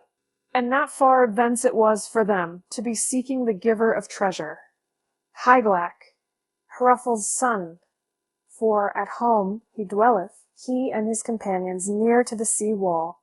And splendid was that building, and the prince was a bold king, and the halls were high, and Hygd his wife was very young and wise and mature in her figure, though the daughter of Hreth had bided in that city but a very few years.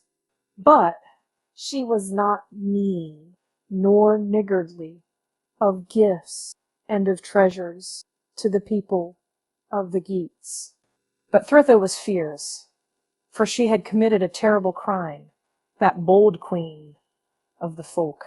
There was none that durst risk that dire thing of the dear companions, save only her lord, that he should stare on her with his eyes by day, but if he did, he might expect that death-bands were destined for himself. For after, nor is it a queenly custom for a woman to perform, though she might be peerless, that she should assail the life of a peace-wearer of her dear lord, after a pretended insult. At least King Offa, the kinsman of Hemming, checked her in that. But otherwise, when she did less of bale to her people, and of hostile acts, since she sought the hall of Offa over the foul flood by the guidance of her father, and where on the throne, while she lived last week, and she kept great love for the Prince of Heroes, and of all mankind he was, as I have learned by asking, the greatest by 2 seas. For Offa was a spear-keen man in gifts and in warfare, and widely was he honored, and he ruled his people wisely.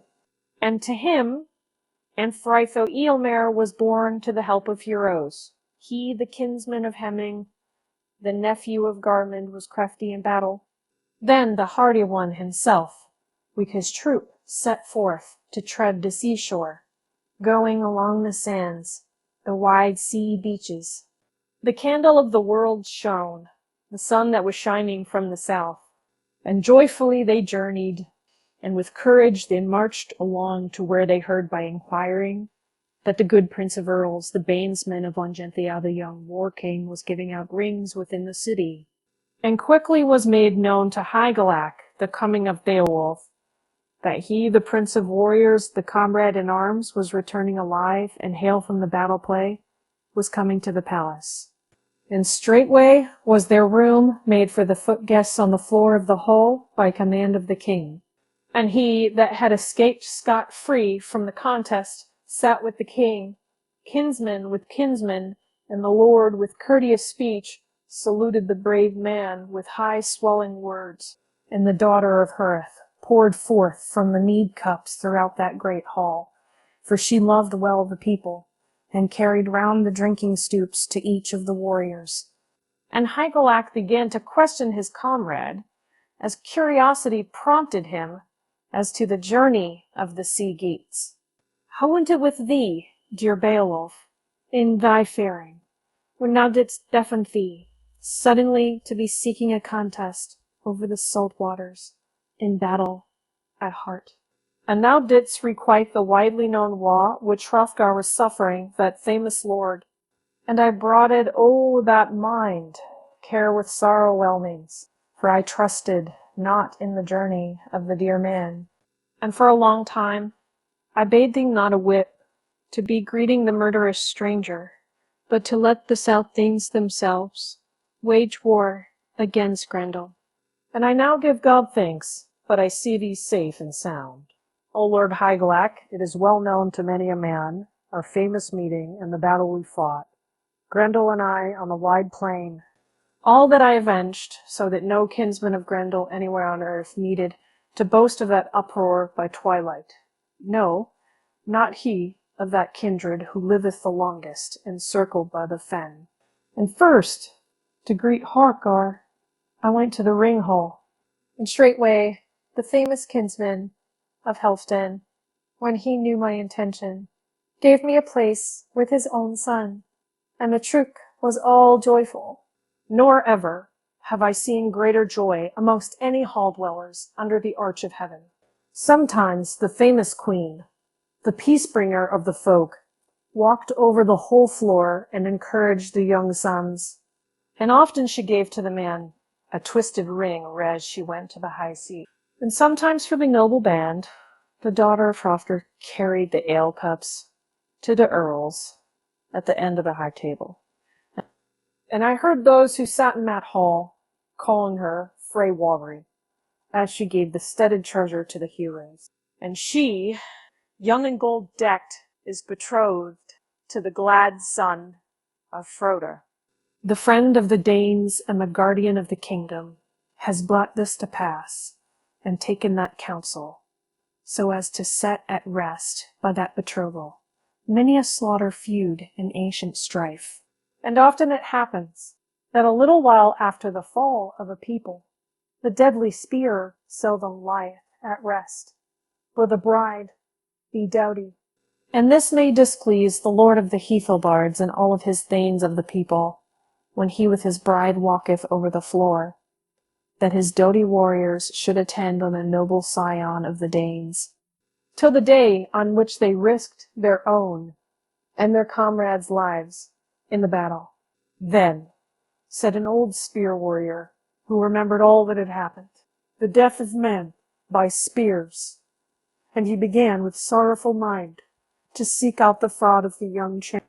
Now here the son of I know not which of the slayers, all boasting of treasures, goeth into the hall and boasteth of Noder, and carrieth the gift which thou shouldst rightly possess.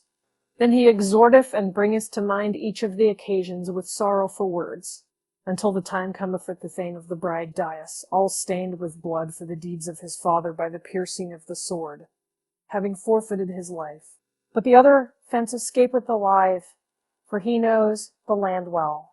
Then the oath-swearing of earls is broken on both sides, when deadly enmities surge up against Indeld, and his love for his wife grows cooler after whelming care. And for this reason, I reckon not sincere the friendliness of the Heathelbards towards the Danes, or the true peace between them, the plighted troth. Now I speak out again about Grendel, for that thou knowest full well, O giver of treasure, how went that hand-to-hand fight of the heroes, when the jewel of heaven glided over the world. Then the angry sprite, the terrible and evening fierce foe, came to visit us, where we were dwelling in the hall, all safe and sound. There was battle impending to Hansio, the life bale, to the Daneborn. And he first fell the champion beaker, for Grendel was to the famous thane, a banesman by biting and devoured whole the dear man. Nor would he, the bloody-toothed slayer, mindful of bales, go out empty-handed any sooner again, forth from the gold hall. But he proved my strength of main, and ready-handed he grasped at me. An ample and wondrous glove, hung fast by cunning bands, and it was cunningly fashioned by the craft of devils, and with skins of the dragon. And the fierce doer of deeds was wishful to put me therein, one among many. But he could not do so, for I angrily stood upright, and too long would it be to tell how I requited all evil to that scather of the people, where I, O my liege lord, honored thy people by means of good deeds. He escaped on the way, and for a little while he enjoyed life pleasures. But his right hand showed his tracks in heart, and he sank to the bottom of the sea, all abject and sad of heart. And the lord of the Danes rewarded me for that battle rush with many a piece of plated gold, and with ample treasure, when morning came, and we had set ourselves down to the feasting. And there was singing and rejoicing. And the wise man of the Danes, who had learned many things, told us of olden days. And the bold in battle sometimes touched the harp strings, the wood that was full of music, and sometimes he gave forth a song that was true and sad, and sometimes large-hearted. The king related a wondrous spell, and sometimes the old man, encumbered by years, some ancient warrior, lamented his lost youth and strength in battle. His heart was tumultuous when he, of many winters, recalled all the number of them. So we rejoiced the livelong day, until another night came down upon them. Then was the mother of Grendel quickly ready for vengeance, and came on a rueful journey, for death had carried off her son, that war-hate of the Geats. And the uncanny wife avenged her child. And Aesir, that wise and ancient counselor, departed this life. Nor when morning came, might the Danish people burn him with brand, that death-weary man, nor lay the beloved man on the funeral pyre. For she bore away the body in her fiendish grip under the mountain streams. And that was to Hrothgar, the bitterest of griefs which for long had befallen the prince of the people. Then the prince, sad in mood by thy life, entreated me that I should do a deed worthy of an earl, midst welter of waters, and risk my life, and achieve glory. And he promised me rewards. I then discovered the grim and terrible guardian of the whelming waters at the sea's bottom, so widely talked of. There was a hand-to-hand engagement between us for a while, and the sea boiled with gore. I cut off the head of Grendel's mother in the hall at the bottom of the sea with powerful sword, and I scarce saved my life in that conflict. But not yet was my doomsday. And afterwards, the Prince of Earls gave me many gifts, he the son of Healfdene. So, in good customs with the king of the people, nor had I lost the rewards, the meed of strength, for the son of Healfdene bestowed upon me treasures, according to my choice, which I will bring to thee, O my warrior king, and graciously will I proffer them. Again, all favor depends on me, for few chief kinsmen have I saved thee, O Hygelac, so he proud prince, who bestowed upon me all this battle gear. And a certain word he uttered to me, that I should first give thee his kindly greeting. He said that Hrothgar, the king of the Danes, possessed it a long while, nor formerly would he giving his son, the brave Eorsha, though dear he was to him. Do thou enjoy all well? Then I heard that 4 horses of reddish-yellow hue followed the armor, and thus he did him honor with horses and gifts. So should a kinsman do. By no means should they weave cunning nets for each other, or with secret craft devise death to a comrade. His nephew was very gracious to Hygelac, the brave in strife, and each was striving to bestow favors on the other. And I heard that he gave to him the neck ring so curiously and wondrously wrought, which Hrothgar, a daughter of royal birth, had given him, and 3 horses also slender and saddle bright. And her breast was adorned with the ring she had received. And Beowulf, son of Ecgtheow, so famous in warfare and in good deeds, bore himself boldly and fulfilled his fate. Nor did he slay the drunken hearth comrade. He was not sad-minded, but he, the battle-dear one, but the greatest of craft known to man, held fast the lasting and generous gift which God gave him. For long had he been despised, so that the warriors of the Geats looked not upon him as a good man, nor did the Lord of Troops esteem him as of much worth on the mead bench. Besides, they thought him slack and by no means a warlike ackling. Then came a change from all his distresses to this glorious man. Then the Prince of Earls, the battle-brave king, commanded that the heirloom of Riffle, all decked out in gold, should be brought in. For of swords there was no more glorious treasure among the Geats. And he laid it on the bosom of Beowulf. He gave him 7,000 men, and a building, and a throne. And both of them held the land, the earth, the rights in the land, as an hereditary possession. But the other, who was the better man, had more especially a wide kingdom. And in after days it happened that there were battle crashings, and Hygelac lay dead, when the brave battle-wolves, the Swedes, sought him out among the victorious ones, and assailed with strife the nephew of Harold. And he held slayed there in 50 winters, and the wise king was he, that old guardian of his country, until on dark nights a dragon began to make raids. He watched over the hoard in a lofty cavern, the steep rocky cave, and the path thereto lay under the cliffs, unknown to them. And what man it was who went therein, I know not, but he took from the heathen hoard a whole bowl, decked with treasure, in order to give it back again, though he had beguiled the guardian of the hoard when he was sleeping, by the craft of a thief. And Beowulf found out that the dragon was angry, and it was by no means of his own accord or self-will that he sought out the craft of the hoard of the dragon, who inflicted such evil upon himself.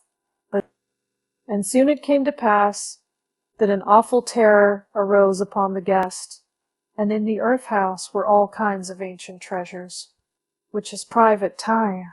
And in former times death had taken them all away, and he alone of the warriors of the people who longest lingered there, full lonely and sad for loss of friends was he, and he hoped for a tarrying. And this hill was quite near to the ocean waves, and to the sea Nisus, and no one could come near thereto. And he, the guardian of rings, carried inside the cave the heavy treasures of plated gold, and uttered some few words. Do thou, O earth, hold fast the treasures of earls, which heroes may not hold. What?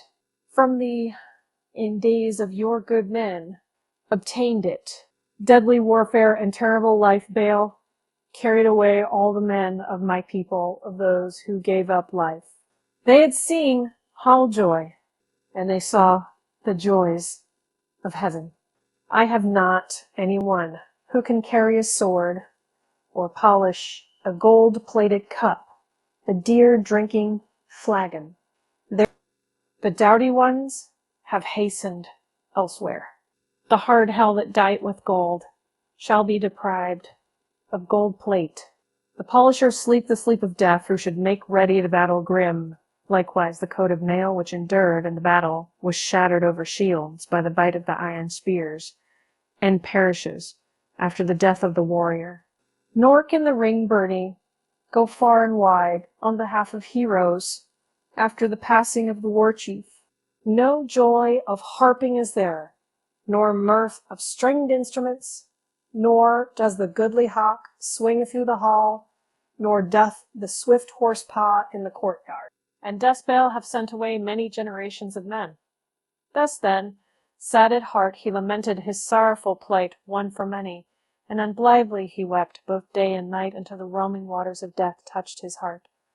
And the ancient twilight scather found the joyous treasure, standing open and unprotected. He it was who flaming seeks the cliff sides, he, the naked and hateful dragon, who flieth by night wrapped about with fire. And the dwellers upon earth greatly fear him, and he should be seeking a hoard upon earth, where old in winters he guardeth the heaving gold, nor aught is he the better thereby. And thus the scather of the people, the mighty monster, had in his power the hall of the hoard 300 years upon the earth, until a man in anger kindled his fury. For he carried off to his liege lord the plated drinking flagon, and offered his master a treaty of peace. Thus was the hoard discovered, the hoard of rings plundered, and a boon was granted to the miserable man. And the Lord saw for the first time this ancient work of men. Then awoke the dragon, and the strife was renewed. He sniffed at the stone, and the stout-hearted saw the footmark of his foe. He had stepped too far forth with cunning craft, near the head of the dragon. So may anyone who is undoomed easily escape woes, and exile who rejoices in the favor of the wielder of the wall. The guardian of the hoard along the ground was eagerly seeking, and the man would be finding who had deprived him of his treasure while he was sleeping. Hotly and fiercely he went around all on the outside of the barrow, but no man was there in the waste. Still, he gloried in the strife and the battle working. Sometimes he returned to the cavern and sought the treasure vessels, and soon he found that one of the men had searched out the gold, the high heap of treasures. The guardian of the hoard was sorrowfully waiting until evening should come, and very furious was the keeper of that barrow, and the loathsome one would fain be requiting the robbery of that dear drinking stoop with fire and flame. Then, as the dragon wished, day was departing. Not any longer would he wait within walls, but went forth girt with baleful fire. And terrible was this beginning to the people in that country, and sorrowful would be the ending to their lord, the giver of treasure. Then the fiend began to belch forth fire, and to burn up the glorious palace. And the flames thereof were a horror to men, nor would the loathly air flyer leave aught living thereabouts. And this warfare of the dragon was seen far and wide by men, this striving of the foe who caused dire distress, and how the war scaver hated and harmed the people of the Geats. And he hurried back to his hoard in the dark cave hall of which he was lord, ere it was day dawn. He had encircled the dwellers in that land with fire and brand. He trusted in his cavern and in battle, and his cliff wall. But his hope deceived him.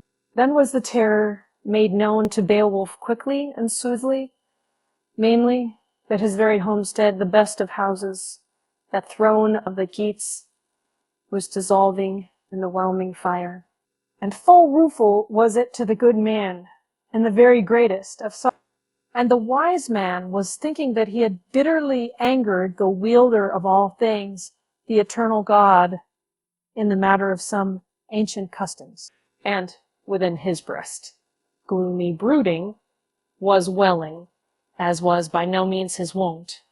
The fiery dragon had destroyed by flame the stronghold of the people, both the seaboard and neighboring land, and therefore the king of the Watergeats devised revenge upon him. Now Beowulf, the prince of earls and protector of warriors, commanded them to fashion him a glorious war shield, all made of iron, for he well knew that a wooden shield would be unavailing against flames.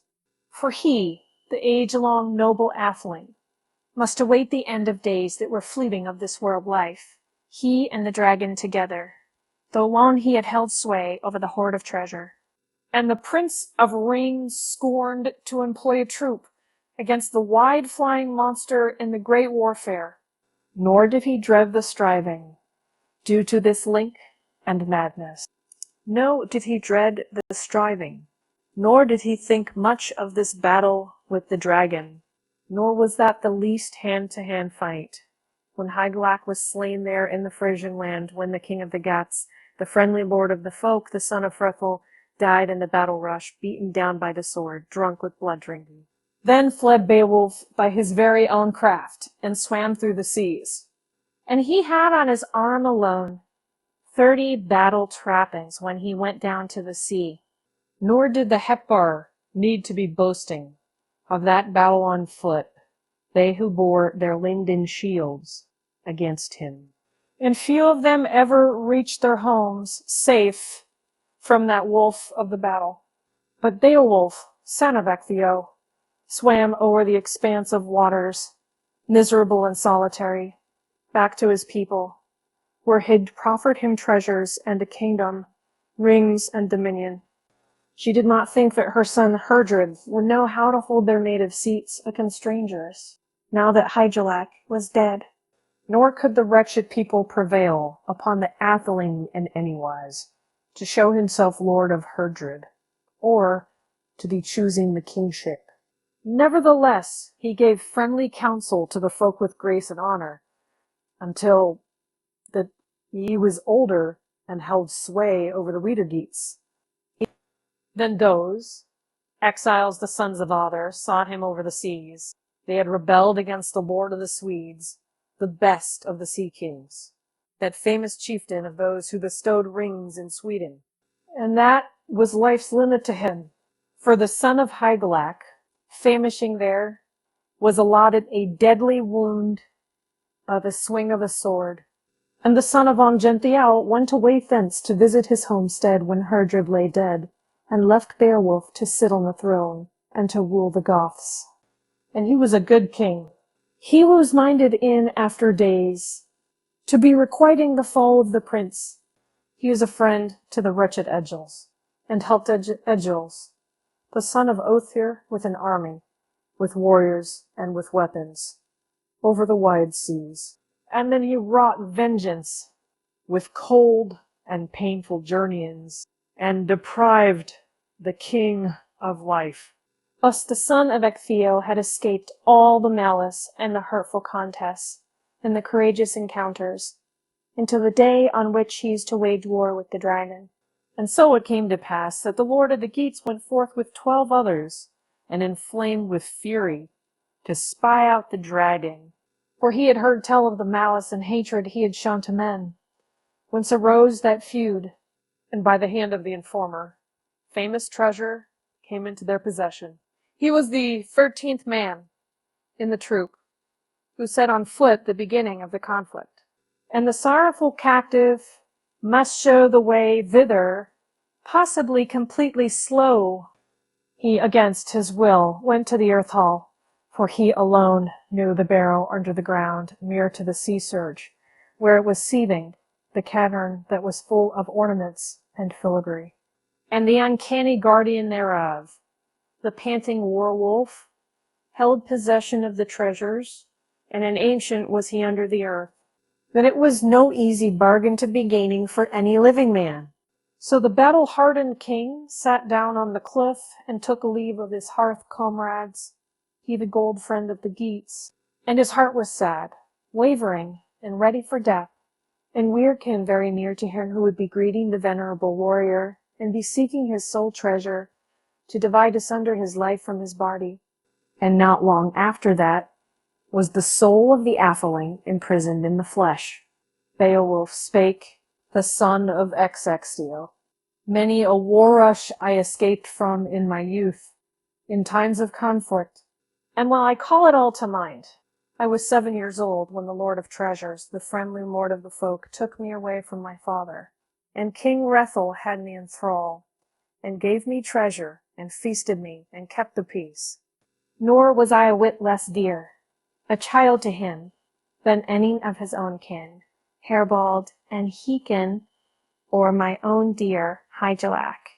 And for the eldest was a murder bed most unhappily made up by the deeds of a kinsman, when Hathan his lordly friend brought him low with an arrow from out of his horn bow, and missing the mark he shot through his brother with a bloody javelin. And that was a fight not to be atoned for by gifts of money, and a crime it was, and wearying to the soul in his breast. Nevertheless, the atheling must unavenged be losing his life. For so is it a sorrowful thing for a venerable man to see his son riding the gallows tree, when he singeth a dirge a sorrowful psalm, as his son hangeth, a joy to the ravens. And he, very old, may not give him any help.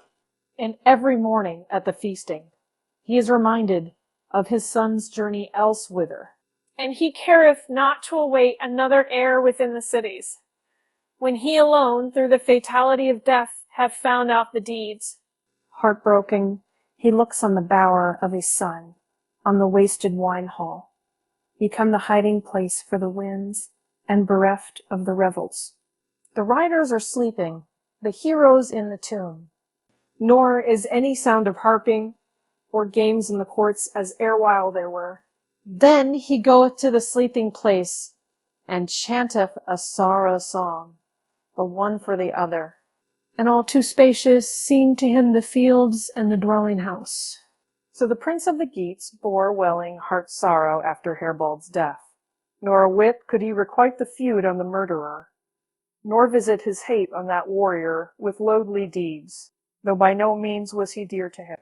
He then forsook the joys of life because of that sorrow wound which befell him, and chose the light of God, and left to his sons land and towns when he departed this life, as a rich man doth. Then was there strife and struggle between the Swedes and the Geats, and over the wide seas there was warfare between them, a hardy battle striving when Ethel met with his death. And the children of Ongentheow were brave and battle fierce, and would not keep the peace on the high seas, but round about Raersnaborg they often worked terrible and dire distress. And my kinsmen wrought vengeance for that feud and crime, as all men know, though the other bought his life with a hard bargain. And war was threatening Hethsen, the lord of the Geats. Then I heard tell that on the morrow one brother the other avenged on the slayer with the edge of the sword, whereas Ongentheow seeketh Adiafor. The war helmet was shattered, and the ancient of the Swedes fell prone, all sword pale, and well enough the hand kept in mind the feud and withheld not the deadly blow.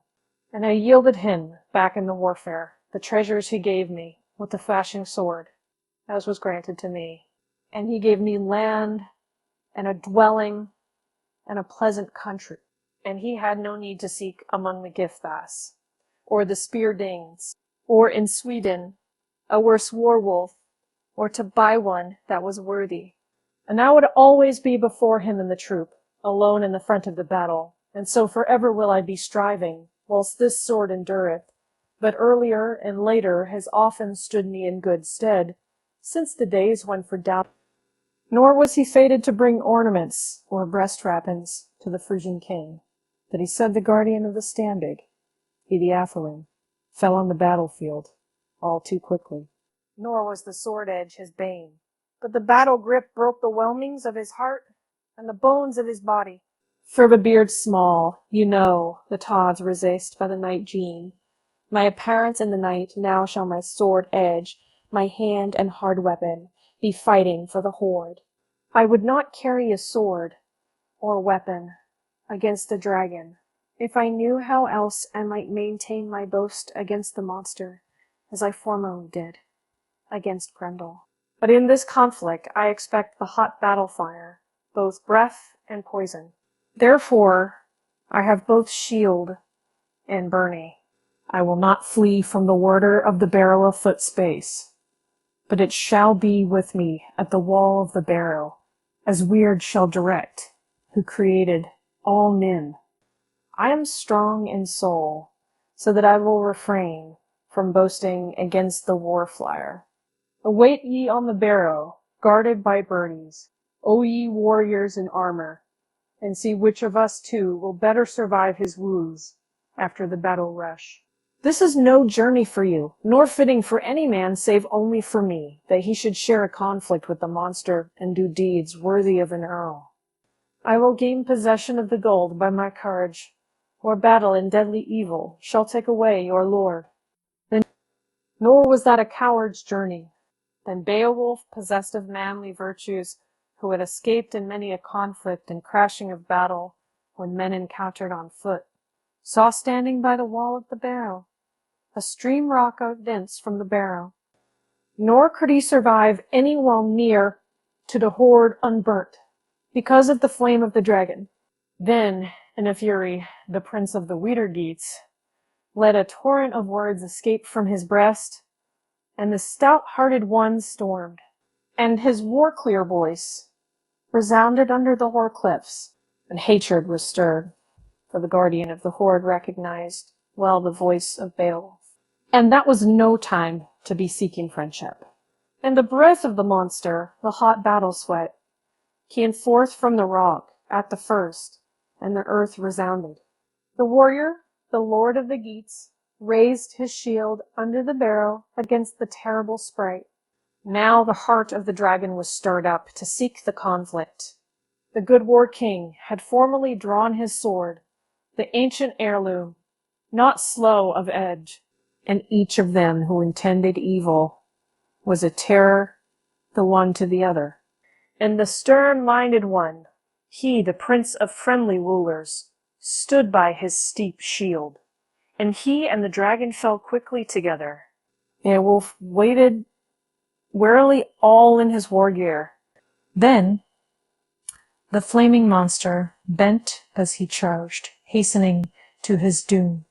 The shield well protected life and body of the famous warrior for a lesser while than he had willed it, if he was to be wielding victory in that contest on the first day. But Weird had not so fated it, and the lord of the Geats uplifted his hand, and struck at the horribly bright one, heavy with heirlooms, so that the edge stained with blood gave way on the bone, and bit in less strongly than its master had need of when pressed by the business. Then, after the battle swing, the guardian of the barrow was rough-minded, and cast forth slaughter fire. Battle flames flashed far and wide, and the son of the Geats could not boast of victory in the conflict. The sword had failed him, naked in the battle, as was unfitting for so well-tempered a steel. And it was not easy for the famous son of Ecthio to give up possession of the bottom of the sea, and that he should against his will dwell in some place far otherwhere, as must each man let go these fleeting days sooner or later. And not long after this, Beowulf and the monster met together again. The guardian of the hoard took good heart, and smoke was fuming in his breast, and fierce were his sufferings as the flames embraced him, he who before had ruled over the folk. Nor at all, in a troop, did his hand comrades stand round him, that warrior of Athelings, showing courage in the battle, that they fled into a wood their lives to be saving. And the mind of one of them was surging with sorrows, for to him whose thoughts are pure, friendship cannot ever change.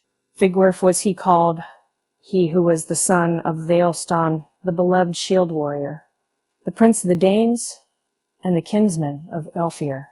He saw his lord suffering burning pain under his visor. Then he called to mind the favor that he had bestowed upon him in days of yore, the costly dwelling of the Wagemundings, and all the folk rights which his father had possessed. The east the question was side up, when the brown hood to the skun market, we then heaven, and the shape in the warwood, the sword that Ontla had given him.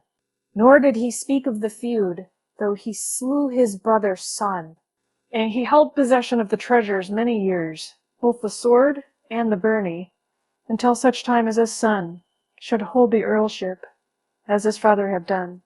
And he gave to the Geats a countless number of each kind of war weeds, when he in old age passed away from this life, on the outward journey.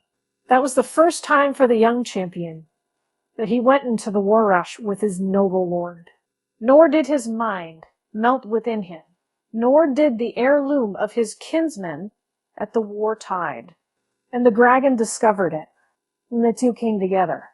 Finally, with the same times, we will handle everything on many others. We're walking in for finding them, enhances, in finding them. And he chose us for this warfare and for this journey of his own free will and reminded us of glory. And to me he gave these gifts when he counted us good spear warriors and brave helmet bearers, although our Lord. And now is the day come that our Lord hath need of our prowess and of goodly warriors.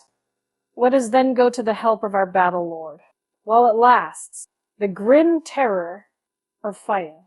God knows well of me that I would much rather that the flame should embrace my body together with that of my lord, the giver of gold. Nor does it seem to me to be fitting that we should carry shields back to the homestead, except we have first laid low the foe, and protected the life of the prince of the leaders. And while I know that his old deserts were not that he alone of the youth of the Geats should suffer grief and sink in the fighting, so both sword and helmet bore the war helmet to the help of his lord, and uttered a few words. Beloved Beowulf, do thou be doing all things as thou wouldst say. Now shalt thou, the braving deeds and the resolute noble, save thy life with all thy might. I am come to help thee. After these words came the angry dragon, the terrible and hostile sprite yet once again, and decked in his various hues of whelmings of fire against his enemies, the men that he hated. And the wood of the shield was burnt up with the waves of flame, and his byrnie could not help the young spear warrior. Yet did the youth bravely advance under the shield of his kinsman, when his own had been destroyed by the flame. Then again the war-king bethought him of glory, and struck a mighty blow with his battle-sword, so that it fixed itself in his head, forced in by violence. And Nightling, Beowulf's sword, old and grey, broke in pieces, and failed in the contest. It was not given to him that sharp edges of swords should help him in battle. His hand was too strong, so that it overtaxed every sword, as I have been told, by the force of its swing, whenever he carried into battle a wondrous hand weapon, and he was now wise the better for a sword. Then for the third time, the skater of the people, the terrible fire dragon, was mindful of feuds, and he rushed on the brave man when he saw that he had room, all hot and battle-grim, and surrounded his neck with bitter bones. And he was all be-bloodied over with life-blood, and the sweat welled up in waves. Then I heard tell that the Earl of the King of the People showed in his time of need unfailing courage in helping him with craft and keenness, as was fitting for him to do. He paid no heed to the head of the dragon, but the brave man's hand was being burnt when he helped his kinsman. Many were in much shit, firing at his word, all on the place to tell his balance.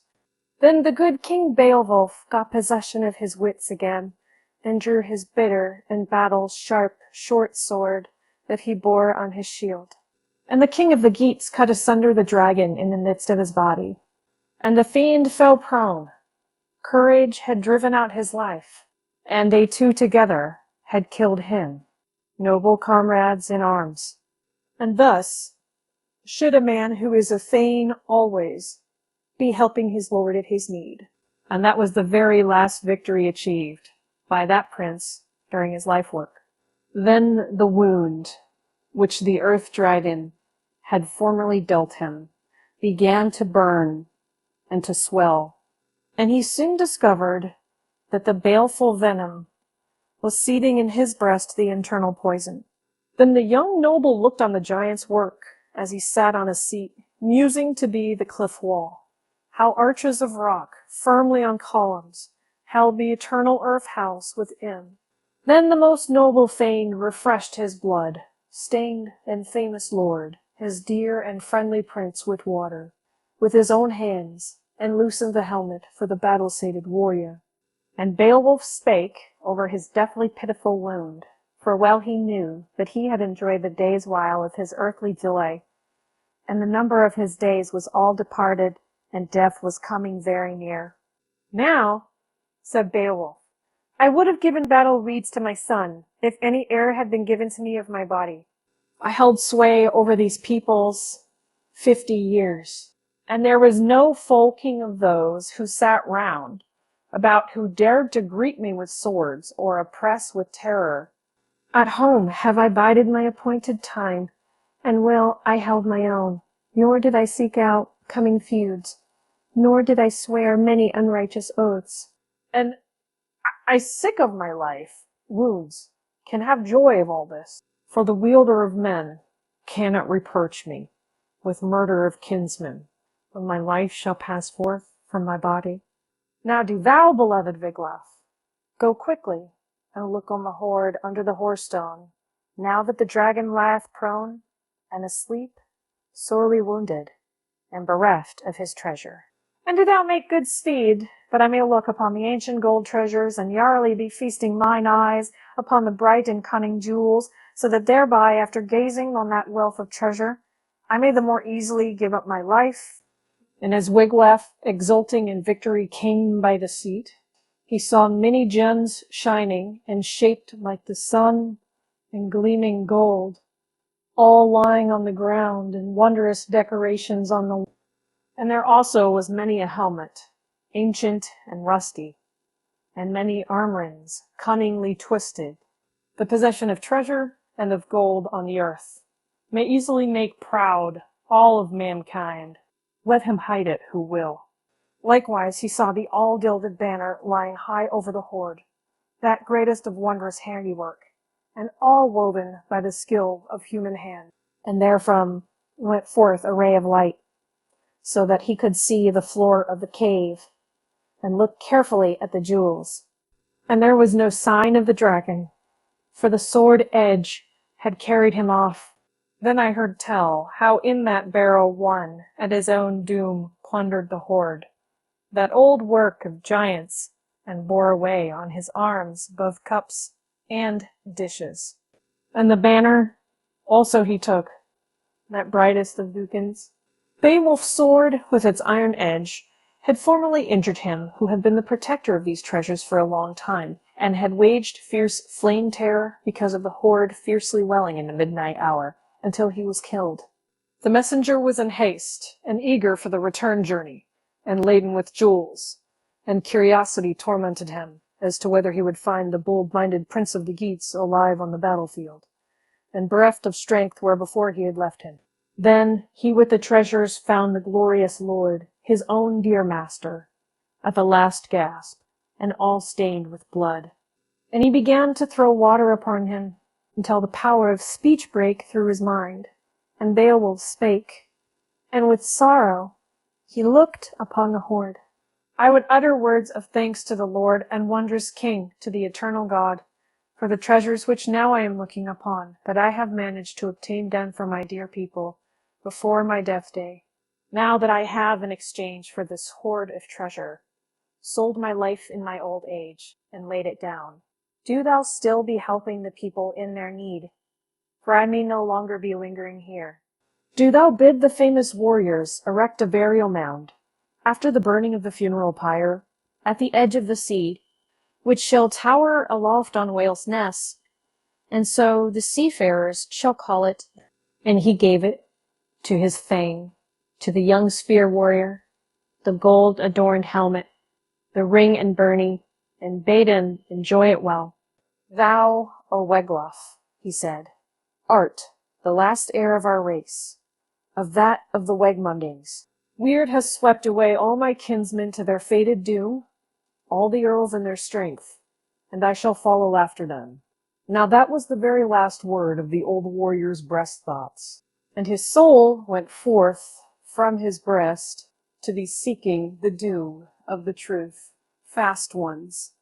Then had it sorrowfully come to pass for the young warrior that he saw his most beloved in a miserable plight on the earth at his life's end. Likewise the terrible dragon, his slayer, lay there bereft of life, and pressed sore by ruin. And the coil-dragon could no longer wield the hoard of rings, but the iron edges of the sword, well-tempered and battle-gashed, the hammer's leavings had carried him off, so that the wide flyer, still because it is fell to the earth near to the hoard hall. And no more in playful wise at the midnight hour did he drift through the air. This dragon, proud in his gainings of treasure, showed not his face, but was fallen to the earth, because of the handiwork of the battle warrior. And as I have heard, it would have profited that few of the mighty men, even though they were doughty in deeds of all kinds, though they should rush forth against the flaming breath of the poisonous scather. Then Beowulf's share of lordly treasure was paid for by his death. And both he and the dragon had come to an end of their fleeting days. And not long after that, the laggards in battle, those cowardly tree breakers, 10 of them together, came back from the woodlands, they who erewhile had dreaded the play of javelins when their lord had sore need of their help. But they were filled with shame, and carried their shields and daddle weeds to where the old prince was lying. And they looked on Wiglaf. He the foot warrior sat awary near to the shoulders of his lord, and sought to rouse him by sprinkling water upon him, but he succeeded not at all. Nor could he, though he wished it ever so much, keep life in the chieftain, or avert a whit the will of the wielder of all things. Every man's fate was decided by the act of God, as is still the case. Then was a grim answer easily given by the young man to these who erewhile had lost their courage.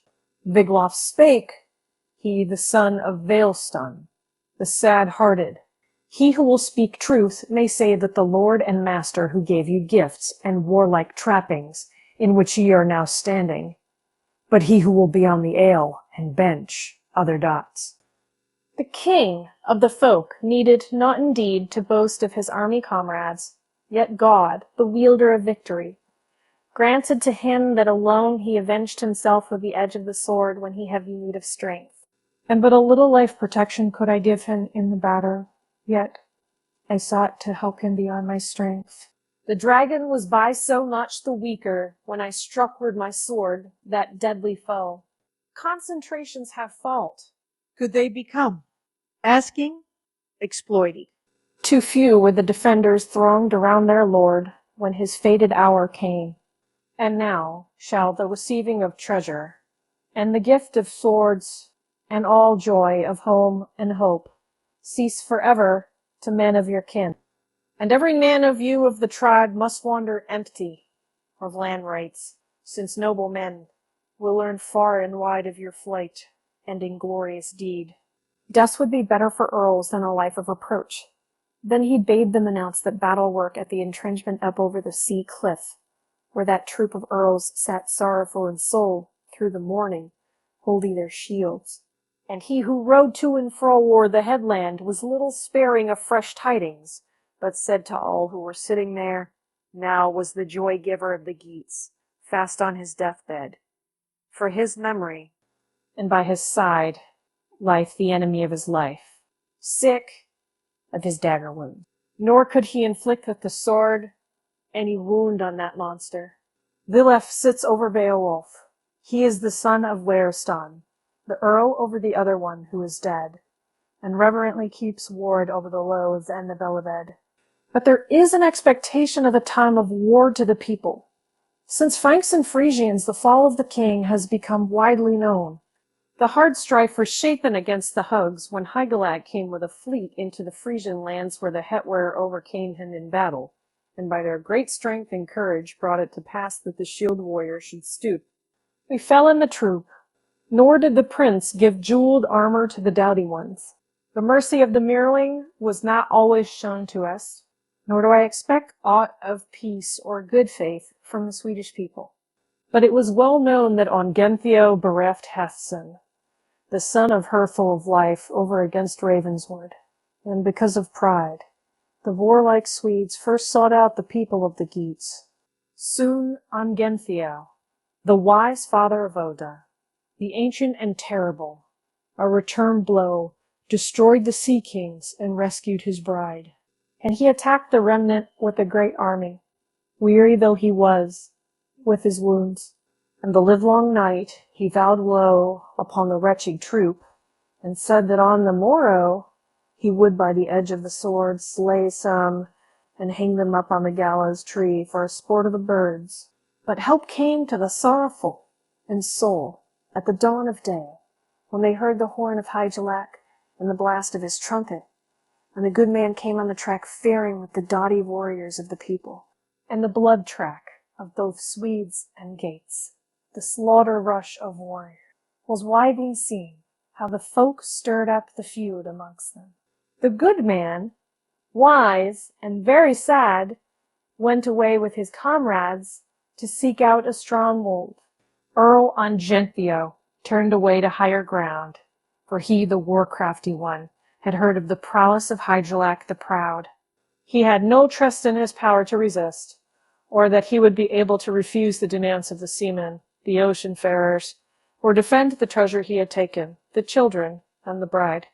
Thence afterwards, being old, he sought refuge under the earth wall. Then was chase given to the people of the Swedes, and the banner of Hygelac borne aloft, and they swept over the field of peace, when the sons of Refel thronged to the entrenchment. And there, too, was Onkentheow, the grey-haired king of the people, driven to bay at the edge of the sword, and forced to submit to the sole doom of Eofor. And angrily did Wulf, son of Vonred, smite him with weapon, so that from that swinging blow-blood sweat gushed forth in streams under the hair of his head. Yet the old Swede was not terrified thereby, but quickly gave back a terrible blow by a worse exchange, when the king of the people turned thither. Nor could Wulf, the bold son of Onwed, give back a blow to the old churl, for Ongentheow had formerly cut his helmet in two, so that he, stained with blood, fell prone perforce to the ground. But not yet was he doomed, but he raised himself up, for the wound touched him close. And the hardy Thane of Hygelac, when his brother lay prostrate, caused the broadsword, the old giant sword, to crash through the wall of shields upon the gigantic helmet. Then stooped the king, the shepherd of the people, mortally wounded. And there were many who bound up his kinsman and quickly upraised him, when room had been made so that they might possess the battlefield, while one warrior was plundering another. One took the iron shield of Ongentheow and his hard hilted sword and his helmet, and carried the trappings of the old man to Hygelac. And he received the treasures, and fairly he promised reward for the people, and he did as he promised.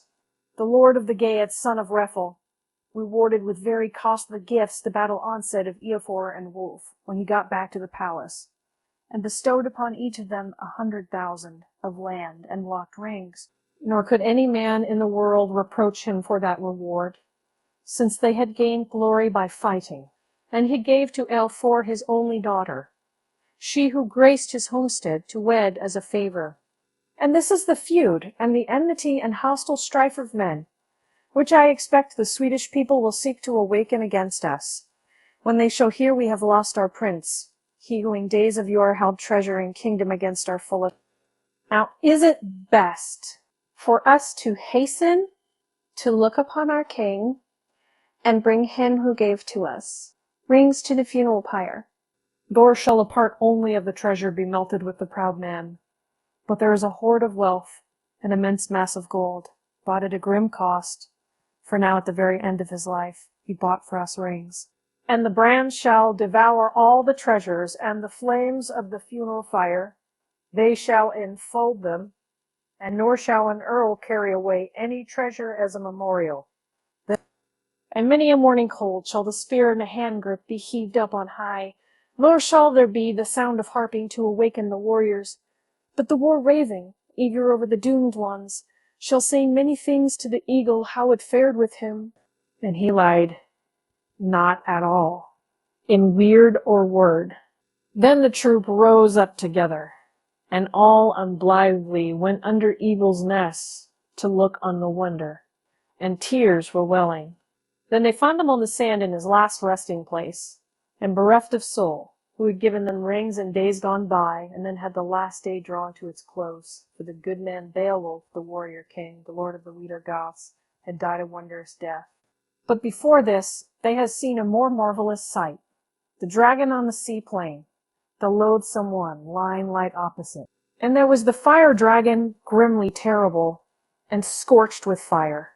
And he was 50 feet in length, as he lay there stretched out. He had had joy in the air a while by night, but afterwards he went down to visit his den. But now he was the prisoner of death, and had enjoyed his last of earth cares, and by him stood drinking cups and flagons, and dishes were lying there, and a costly sword, all rusty, and eaten through as though they had rested 1,000 winters in the bosom of the earth. And those heirlooms were frank so strongly that men all wound round with spells, so that no man could come near that ring hall unless God only, himself the Then was it quite clear to them that the affair had not prospered with the monster, who had hidden ornaments within the cave under the cliff. The guardian thereof had slain some few in former days. Then had the feud been wrathfully avenged. And it is a mystery anywhere when a valiant earl reaches the end of his destiny, when a man may no longer with his kinsmen dwell in the mead hall. And thus was it with Beowulf when he sought out the guardian of the cavern and his cunning crafts. And he himself knew not how his departure from this world would come about. And thus famous chieftains uttered deep curses until the day of doom, because they had allowed it to come to pass that the monster should be guilty of such crimes with nothing. He was not greedy of gold, and had more readily in former days seen the favor of God. Wigra spake, the son of Yastan, often shall many an earl of his own only will suffer misery, as is our fate. Nor could we teach the dear lord and shepherd of the kingdom any wisdom, so that you would fail to be meeting the keeper of the gold treasures, the dragon, or to let him stay where he had been long time dwelling in his cavern until the world's end. But he held to his high destiny. Now the hoard is seen by us, grimly got hold of, and at too great a cost was it yielded to the king of the people, and he enticed to that conflict. Just I was within the cavern, and looked upon all the hoard, the decoration of the palace, when by no means pleasantly room was made for me, and a faring was granted to me in under the sea cliff. And in much haste I took a very great burden of hoard treasures in my hand, and bore it forth hither to my king. He was still alive, wise and witting well, and he the ancient uttered many words in sadness, and bade me greet you, and commanded that ye should build after death of your friend a high grave mound in the place of a funeral pyre, a great. Let us now go and see and seek. Yet once again the heap of treasures, the wonder under the cliff. I will direct you, so that you may look at close quarters upon the reins and the wealth of gold. Let the buyer be quickly made ready when we come forth again, and then let us carry the dear man our lord, when he shall enjoy the protection of the ruler of all things. Now the war flame shall wax, and the fire shall eat up the strong chief among warriors, who often endured the iron shower when this storm of arrows strongly impelled. And one of the warriors carried in his hand a torch, which went on in front. In no wise was it allotted who should plunder that hoard, since they saw some part unguarded remaining in the hall, and lying there, fleeting. And little did any man mourn, when full heartily they carried forth the costly treasures. Then they shoved the dragon, the worm, over the cliff wall, and let the wave take him, and the flood embrace that guardian of the treasures. Then the twisted golden ornaments were loaded on a wagon, an immense number of them. And the noble Atheling, the hoar battle warrior, was carried to Wales' Ness. Then the people of the Geats got ready the mighty funeral pyre, and hung it round with helmets and battle shields, and bright burnies, as he had asked. And in the midst they laid the famous prince, and they lamented the hero, their dear lord. Then the warriors began to stir up the greatest of bale fires on the cliffside, and the reek of the wood smoke went up swart over the flame which was resounding, and its roar mingled with weeping, and the tumult of winds was still, until it had broken the body all hot into the heart. And unhappy in their thinkings, and with minds full of care, they proclaim the death of their lord. Likewise a sorrowful song, the bride, and heaven swallowed up the smoke. Then on the cliff slopes the people of the Geats erected a mound, very high and very broad, that it might be beholden from afar by the wayfarers. And they set up the beacon of the mighty in battle in 10 days. And the leavings of the funeral fire they surrounded with a wall, so that very proud men might find it to be most worthy of reverence. And they did on the barrow rings and necklaces, and all such adornments as formerly warlike men had taken of the hoard. And they allowed the earth to hold the treasure of earls, the gold on the ground, where it still is to be found as useless to men as it always was. Then the battle-dear men rode round about the mound, the children of the Athelings, 12 of them there were in all, and would be uttering their sorrows, and lamenting their king, and reciting a dirge, and speaking of their champion. And they talked of his earlship, and of his brave works, and deemed them doughty, as is fitting that a man should praise his Lord in words, and cherish him in his heart, when he shall have gone forth from the fleeting body. So the people of the Geats lamented over the fall of their lord, his hearth companions, and said that he was a world king, and the mildest, the gentlest of men, and most tender to his people, and most eager for their praise.